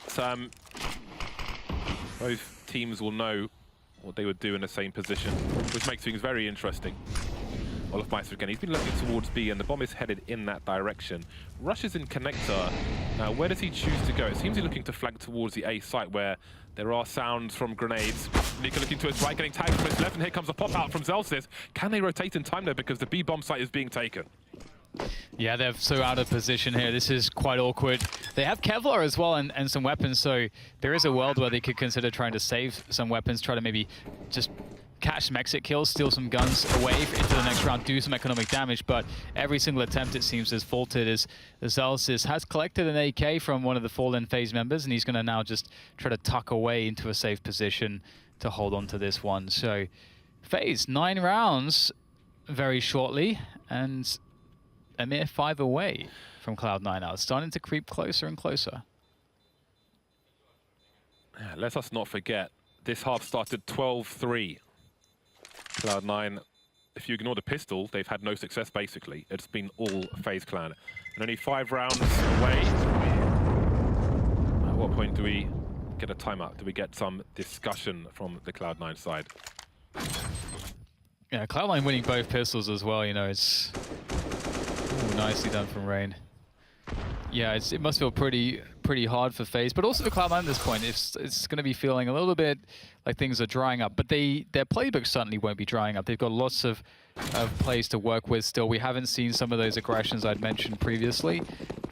They've been taking things so pretty... Those piercing blue eyes. Zelsis and Kyoshima making aggressive plays towards that long position, while FaZe Clan are held in position because of the smoke. Look at Zelsis creep, he's in the playground. I love this. And he's not there for the swings. Olofmeister lurking outside B. Lots of FaZe Clan players around connector, but with no map control around Playground Fountain, it's not ideal for them. there are flashbangs you can bounce off the wall to the right of where Rain is looking. So if anybody's around that divider position, you can force them off their angle, but still, it's quite rough. Out they come, but Flusher avoids the flashbang. There are trades there which will benefit Cloud9, 4 versus 3 now. And still Zelsis is in playground, and things look difficult for FaZe Clan. Very nice. Nico does catch a push from Kiyoshima. And there are lurkers all over the place. Looks like Zelsis will get taken down trying to lurk against Guardian. Guardian seemingly read that play from miles away. And now, big advantage for FaZe moving into the A bomb site. Nico does need his teammates with him. They're fairly spread out at this point, which does buy some time for Cloud9 as they rotate towards A. But do they try to get into the site? FaZe have 30 seconds, could run back to B, and you'll see that Olafmeister will do so to clear it, not only clear it and get information, but also to offer up a flank if necessary. And looks like it may be, because this defense is going to start off pretty well. They got to get the bomb. They got to go and plot that right now. And it's Guardian with that AWP. What does he do? He needs to try to get the kills or plant the bomb. He has to make a decision, but he's running backwards and forwards. There's not going to be time here. He's going to pick up the rifle and go for it. But how does he do this? In comes Automatic to finish him off, and he's done it. Absolutely brutal for FaZe Clan. Olafmeister made the plays. He saw the B bomb site was empty. You could see the frustration there. They gambled that they didn't have time to rotate. I think it would have been tight. I have no idea if they would have made it or not, because it was so close to the A sites. And then disaster strikes. And finally, Cloud9 win another round and make it to game point in this first map of this best of 3 series. Overpass, Mirage, Nuke, the 3 maps that have been chosen. But FaZe Clan, with their success, they have a buy. They've got the AWP, the 4 AKs, and they're good to go. Still doable for FaZe, but it was certainly, as you say, like a demoralizing way to lose a round there. And Cloud9 after, in the previous round, going very aggressive, you know, digging in Zelsis very, very deep into T territory. They're playing it really far back at this point. 3 players on B, making sure that if there's a fast B timing, that they can shut that down, giving up a lot of space towards A. Automatic, we're seeing him on A long right now. We haven't really seen much of that. And it looks like Cloud9 may get quite fortunate as Automatic moves around with that AWP. He's going to get some action.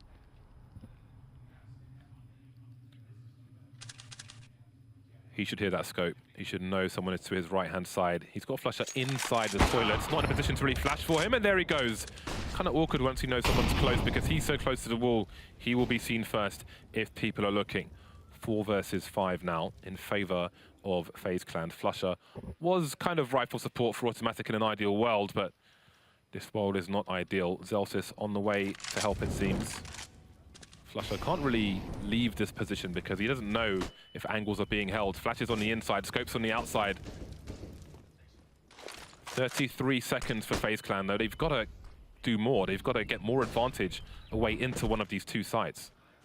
You can see Flusher not peeking with that pole flash. He's just trying to buy time at this point. And FaZe have decided to just reroute their attack in towards the B-bomb site now, leaving a lurker and a Dren towards that A site. And it's got to be very quick. They have to make this work. Oh, they're going to line up the AUG! Oh, it only gets 1. Rush had a big chance there. Unfortunately for him, doesn't work out. Smoke down, bomb planted. And Guardian will take down the flank. So it looks like this round should go the way of FaZe. That Shadow will give away Nico's position, and an AK will be stolen. But this round will go to FaZe, and this resets Cloud9 very, very heavily. This will extend this map pretty far, because Cloud9 won't be able to have a proper buy for quite some time now. And it's got to feel bad for Automatic, James, because as you said, like, he heard the scope, he knew someone was very close, yet he pressed QQ. So he's going to have to scope before he peeks again. And so he's just at risk of giving his position away no matter what happens. So it's a weird time to QQ, isn't it? It's kind of rough. Because Flusher was inside the toilets, he's not really in position to throw a flashbang for him to try and peek, but I think it just happened to be a very awkward situation for him. And here we are, only 5 rounds away, and it's an honest round from Cloud9, a bunch of pistols, only 2 HEs and 1 flashbang, so this should be a good round for FaZe, but we can assume nothing. We've seen plenty of matches won in such a fashion. There's a focus towards the B bomb site for Cloud9. They won't go too deep towards A, which they don't really have the utility, the weaponry to go for fights across Fountain, so they want to play those close quarters. I remember when Overpass first came out, you'd often find a CT ecoing team just camping on the A bomb site, playing as close as possible. Don't really see that anymore. Kiyashima having a look. Of course, gambles have to be taken to try and stack what little you have. To your side. Here's the reload and punishes. Nice play from Zalsis. Rotate that weapon as soon as you can. The reload just jumps on him, just mugs him. He got mugged. Although I don't know how much is going to help here for Cloud9. Ooh, okay, 3 versus 3 after the Flusher lands a very precise grenade, and a flank is coming in as well from Automatic. He has the CZ, he's going to time it perfectly, has to close the distance, and his teammates are creating distraction. He may not have much opportunity if his teammates get locked out. Now they start to look towards the flank, and Automatic doesn't have a timing anymore. So it's down to Zelsis in the 1 versus 3 with the AK-47, but their money is such that he likely wants to try to hold on to this AK, but Adren will reclaim the property which was previously stolen. He had a lot less money than his teammates as well. He had $700, where the rest of his team, well, they had a lot more than that. So that was an awkward spot. But again, as you saw, that was a very dangerous round for FaZe Clan. A tactical timeout is finally being taken by Cloud9. Some time for discussion. How do we turn things around, gents?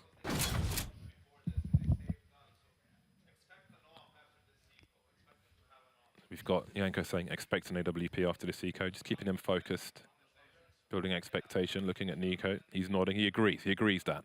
These two players, I remember you used to commentate them playing on iNation together. It's just interesting, Yanko doing some calls with different team names. Throwing out Optic's name and Astralis' name. Oh yeah, some strats are just labeled after teams. Yeah. Yeah, that's very interesting, and that means like I can't decipher it, James. I don't know. I can't tell you. Although he was talking about the economy as well and what to expect. So just setting up FaZe to understand exactly what they need to do, so they don't have to do as much thinking on the fly. And we'll see the anti-eco now coming in here. A few grenades have been favored by Cloud9. We've seen them do fairly well with them actually, though. They've had some good airstrikes, playing worms. They keep changing the position of these cluster bombs. Always good. Keep your opponents on the back foot. And FaZe Clan will start slow. Arguably a weaker eco than the previous one. This is just a solid stack of the B-bomb site as well. Previously you saw some peeking, the punish of a reload, a rotation of a weapon, then a late HE kill towards A. But this time it's just a stack, a minute 10 as FaZe creep towards the box. I think the setup here with the nades for Cloud9 is based off of Zelsis on barrels, and what if, like, as soon as he sees someone, they'll toss some of these nades in towards a short position. You can see Automatic could throw it from where he is, and Flash and Kiyashima the other two with the nades, so they can throw it deep into the short area if there's someone who's trying to pick that position, which can be fairly common that a team might go for that. So pretty cool that you can see the way that if you look at the setup and who has the grenades, you can kind of anticipate what they're going to do. But looks like they won't find any contact towards B, so we may not see these nades really going to the intended effect, which is sad, but very good news for FaZe. They're going to move on to 12 rounds, should they win this one. Rush is leading the charge with 27 kills at the moment. 24-year-old Rush. Putting in the big frags, taken over from Automatic. See if he can do anything in the round to come. He's picked up an AK-47 now. Nico looking to take out some players, but they are feeding strong weapons to Cloud9. You don't want to be dropping AKs to a CT team. 2 taken away now. Flusher hunting for something. No kits, no ninja, but just in case, there'll be a Molotov on the bomb. Taking no chances is Guardian. And he'll move away with his AWP. 3 rounds between these two sides. How far can FaZe Clan go? No more margin for error.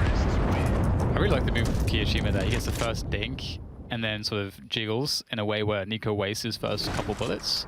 And then the peek comes in again, and because of the dink, Nico's already weak. So he doesn't really necessarily need another headshot, and Nico's like, he's inaccurate because of the only bullets he's already shot. Really good movement there, and we'll see that the couple AKs will continue into this round that Cloud9 have saved, and we'll see if that really helps them out. As now the AWP is in the hands of Automatic once again. And FaZe, they really need to win this one. If they can, they've almost done it. They've almost got to that overtime. This could be a faster round. Those are the FaZe Clan HE grenades. But maybe it was supposed to be shorter for short B. Normally it goes towards the jump peak position. In the face, baby! Down goes Zelsis. 5 versus 4 now. How many players has he seen? Maybe just the one, but the entire team is here for FaZe Clan, and Cloud9 don't have too much information towards A.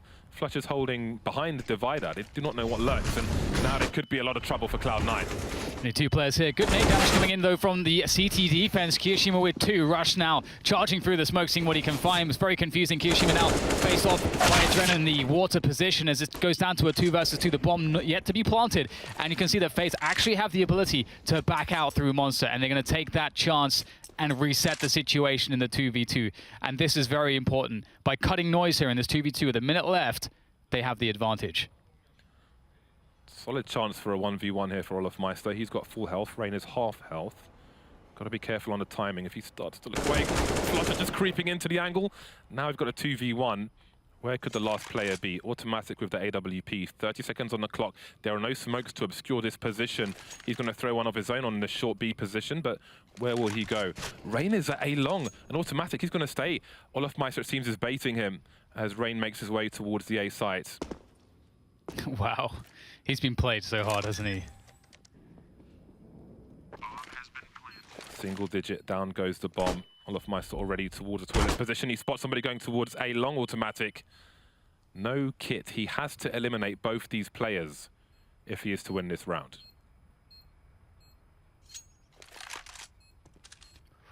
There he goes. Can't find anyone. They know exactly what they're doing to FaZe. Not giving him a single peek. Just right now, he has 0% chance to win. They're just not peeking. Here he goes, and Olofmeister hits him straight in the face. And you have to really respect how well Olofmeister played the bait there, as James highlighted, forcing Automatic to just, like, it was such a convincing argument that they would go towards that B bomb site. And speaking of good shots, Guardian nailing Zelsis, looking for info there, and that's pretty tough. I mean, at this level of play, you do see players hit that shot, but it's hard to count on it like that, with an AWP as well, no less. It's a more difficult eco round to deal with for FaZe Clan now. Cloud9 have got the big buy in next round, but they could entirely win in this one. So we'll have to wait and see what can happen. Automatic with the scout. Some dangerous 5-7s, a Deagle. The HEs once again. Guardian having a look around the upper area. With the AWP. Got to try and avoid a trade frag situation. And he's moving back, and here comes the charge into the B bomb site. Zelsis trying to flash these plays off. There's a HE grenade, but the numbers are here for FaZe Clan. So far, so good as Zelsis gets taken out. We've got players in the CT water, though, in Rush with the Desert Eagle. He can do a lot of damage here. So far, so good for him. Smokes down on the sites, and Rush Flusher gets taken out, but they still need to deal with Rush. Ooh, the reload, is he trying to bait Olofmeister? I think he was. Kyoshima doesn't take it. There's Kyoshima now. He's fishing. Rush has been taken out in the meantime. Automatic with the scout in the face. 3 versus 2 for the reload. Oh my god, what's going on? Automatic now, 1 versus 2.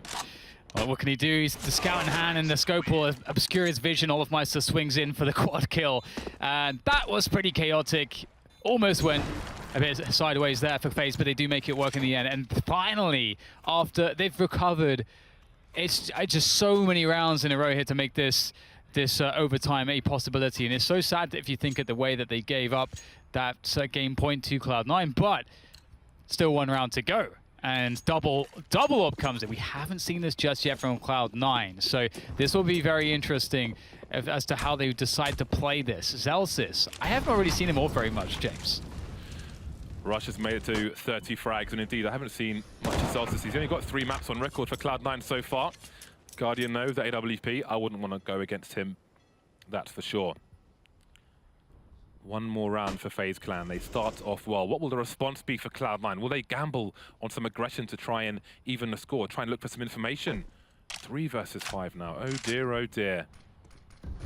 12-3 at the half, and it looks like we may be going to overtime.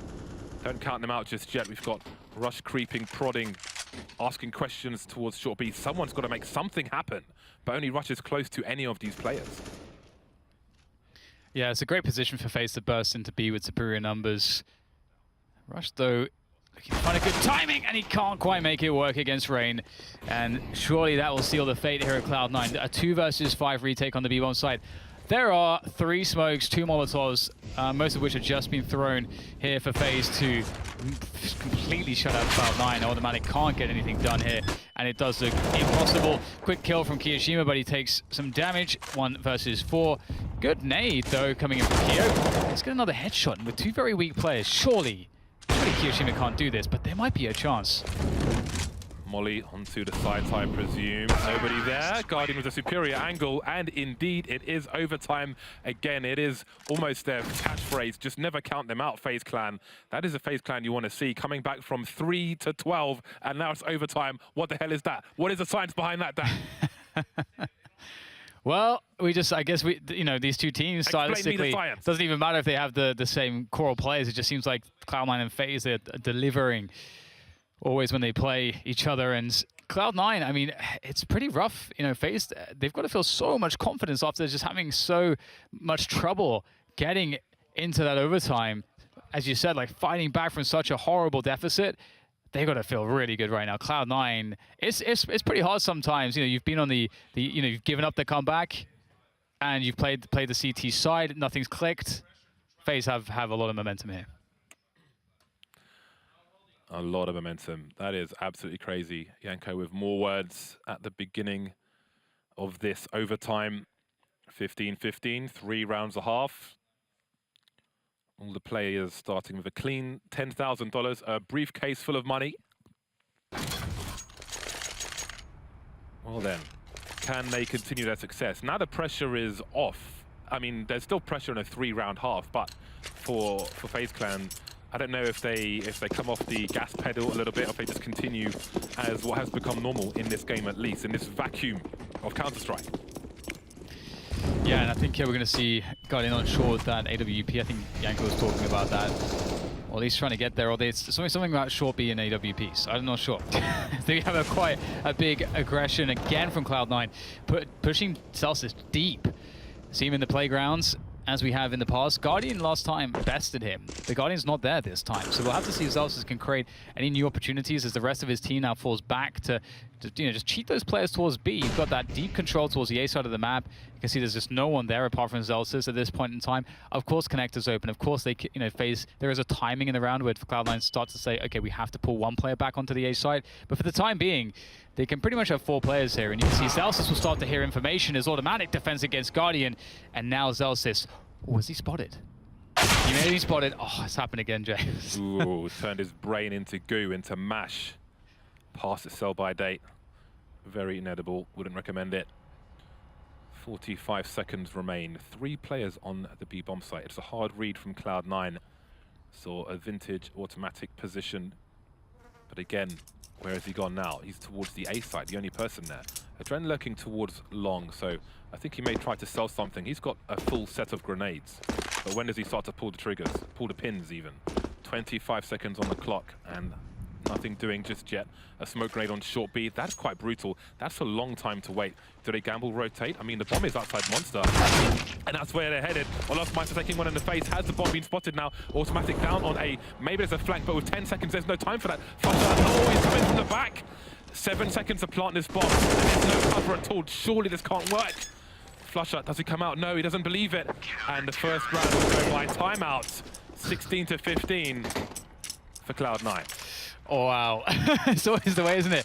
You can't win that last CT round, and then as soon as overtime hits, oh, there it is. There's that CT round that you've been looking for, and yeah, I wonder why they didn't pull the grenades of Adren towards A sooner. Yeah. 25 seconds, and they were still waiting. But what are they waiting for? I don't know, man. I don't know. Flusher, what a clutch there, just knowing just not to face. That's some experience there for you.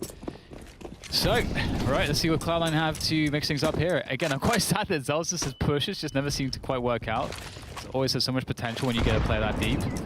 And one thing that Astralis would often do is get someone onto the bench, and they would rarely go for the full playground push, as we saw from Celsius. But you can see that right here, FaZe are very wary of these aggressions, because Cloud9 have shown repeatedly that they are willing to push very deep there, and so that's wasting time for FaZe now. As Guardian's deep on Monster, my goodness.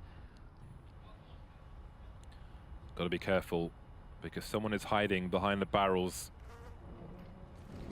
And almost making a play a la Cloud9 in the first half of normal time. There's a big flashbang. Rush still not picking just yet. Here he is, only good for the one frag there. Kishimi's got a second one. Nico can't do anything about that. Adren and Rain remain 2 versus 4. 1 minute on the clock. Of course, there's a big rotation coming in. Lots of grenades being deployed, compounding the problem. Smoked off, leaving Adren without a team, a trainer for him. Looking for some taps, but still nothing. Yeah, 45 seconds, and now it's 1 versus 3. Adren versus the world. Clutch King of 100 ping. This might be too much for him. He's in the smoke, still finds the frag. 6 HP, 2 more to go. They're very close to each other. They need to stay in trade flag positions. Spotted now, but not quite spotted. Swatted even. Going for the bomb plant, doesn't happen. 2 rounds in a row for Cloud9. Somehow all the CT rounds going to Cloud9 now as they look to get the third. As Faze have enough money to get the full buy-in, which is always good. Sometimes if you lose 2 rounds in a row, it's kind of scary, but they did get the bomb plant, so... There we go. Yeah, can't leave him hanging. So Faze need to mix things up a bit, perhaps. And we haven't seen too much play in early rounds towards A, and I think partially it's just because Cloud9 have been so active there at the beginning of the rounds that that's something that has... Ooh, that Molotov misses, and this might actually mean that Cloud9 may not suspect Faze to be so far forward. So they're going to use that timing to their advantage and dive straight through. And this is exactly what I wanted to see, that burst towards A. Yeah, I think this is smart reaction. Lovely bait there. See Crosshair away and find the frag. Automatic still alive for now. Still dangerous, still lethal. Now he's dead. 4 versus 3 for FaZe Clan. They've got to get a round out of this half. Otherwise, we're talking 3 game points for Cloud9. Finally finding success in their CT half in overtime. How on earth is Zelsis in this position? He's had a lot of reactionary plays. They served Cloud9 well on their T side in normal time. Now can he make it a clean sweep in the CT half in overtime for Cloud9? His timing's really good. His timing is so good. He has so much time to continue to creep. He's now tells his team that he's seen 3 going along. As long as Zelsis doesn't die, they're golden right now. He's going to be able to put that pressure on FaZe. Now FaZe are trapped. They have to go forwards. They have to just burst forwards. They know that Cloud9 know they're coming. They just have to hit the shots and use their nades well. This is horrible for FaZe. Zelsis rotating towards B, which is curious. Maybe because he thinks it's a safer route, because he's seen 2 people towards long. So there's only 1 question mark in Olofmeister. Where is Olofmeister? But that's really weird. Yeah. Again, they're expectant. They've got the HEs. And now he sits on the B bomb site, but of course, FaZe Clan are committed towards A. They pretty much noticed Cloud9. Anyway, they've got players to defend with 15 seconds on the clock. Blind Cloud9 players, but they're still alive. Rush wins his duel. Stereo flags for Cloud9, and that will be that. 3 game points for Cloud9 as they move into the T side. And that was perfect from Zelsis. As you said, how did he get into this position? And a lot of it was just that the information from Cloud9 came that there's so much presence early rounds. They were so fast towards bathrooms that he's just like, all right, I'm going to take the risk that there's no one lurking out monster. Because if there was, that's what kills him. But for some reason, he goes for it, there isn't. And that is, at that point, you're golden. Just you push forwards, you get into that flank. He played it perfectly. His timing was great. Again, like the rotation to B was a strange one, but he got the last kill, so it ended up working out fantastically well. So 3 rounds on that CT side. They struggled so much in regular time, and now FaZe, speaking of momentum, it's been completely drained from them. Back to a familiar story. Choose your own adventure. Cloud9 took the book away from FaZe Clan, and now they're up against it once more. 3 game points to survive, to take it to a second overtime. 2 AWPs again for FaZe Clan, Guardian and Olofmeister once more. Can they find more success this time? That is the question. Cloud9 on the T side, leading the charge, being the aggressors, setting the pace. So much to their advantage. And again, this is the pick of Cloud9, so you have to heavily favor them at this point. Automatic lining up a grenade. That might be for the balcony. I'm not quite sure, but we'll see if they choose to execute.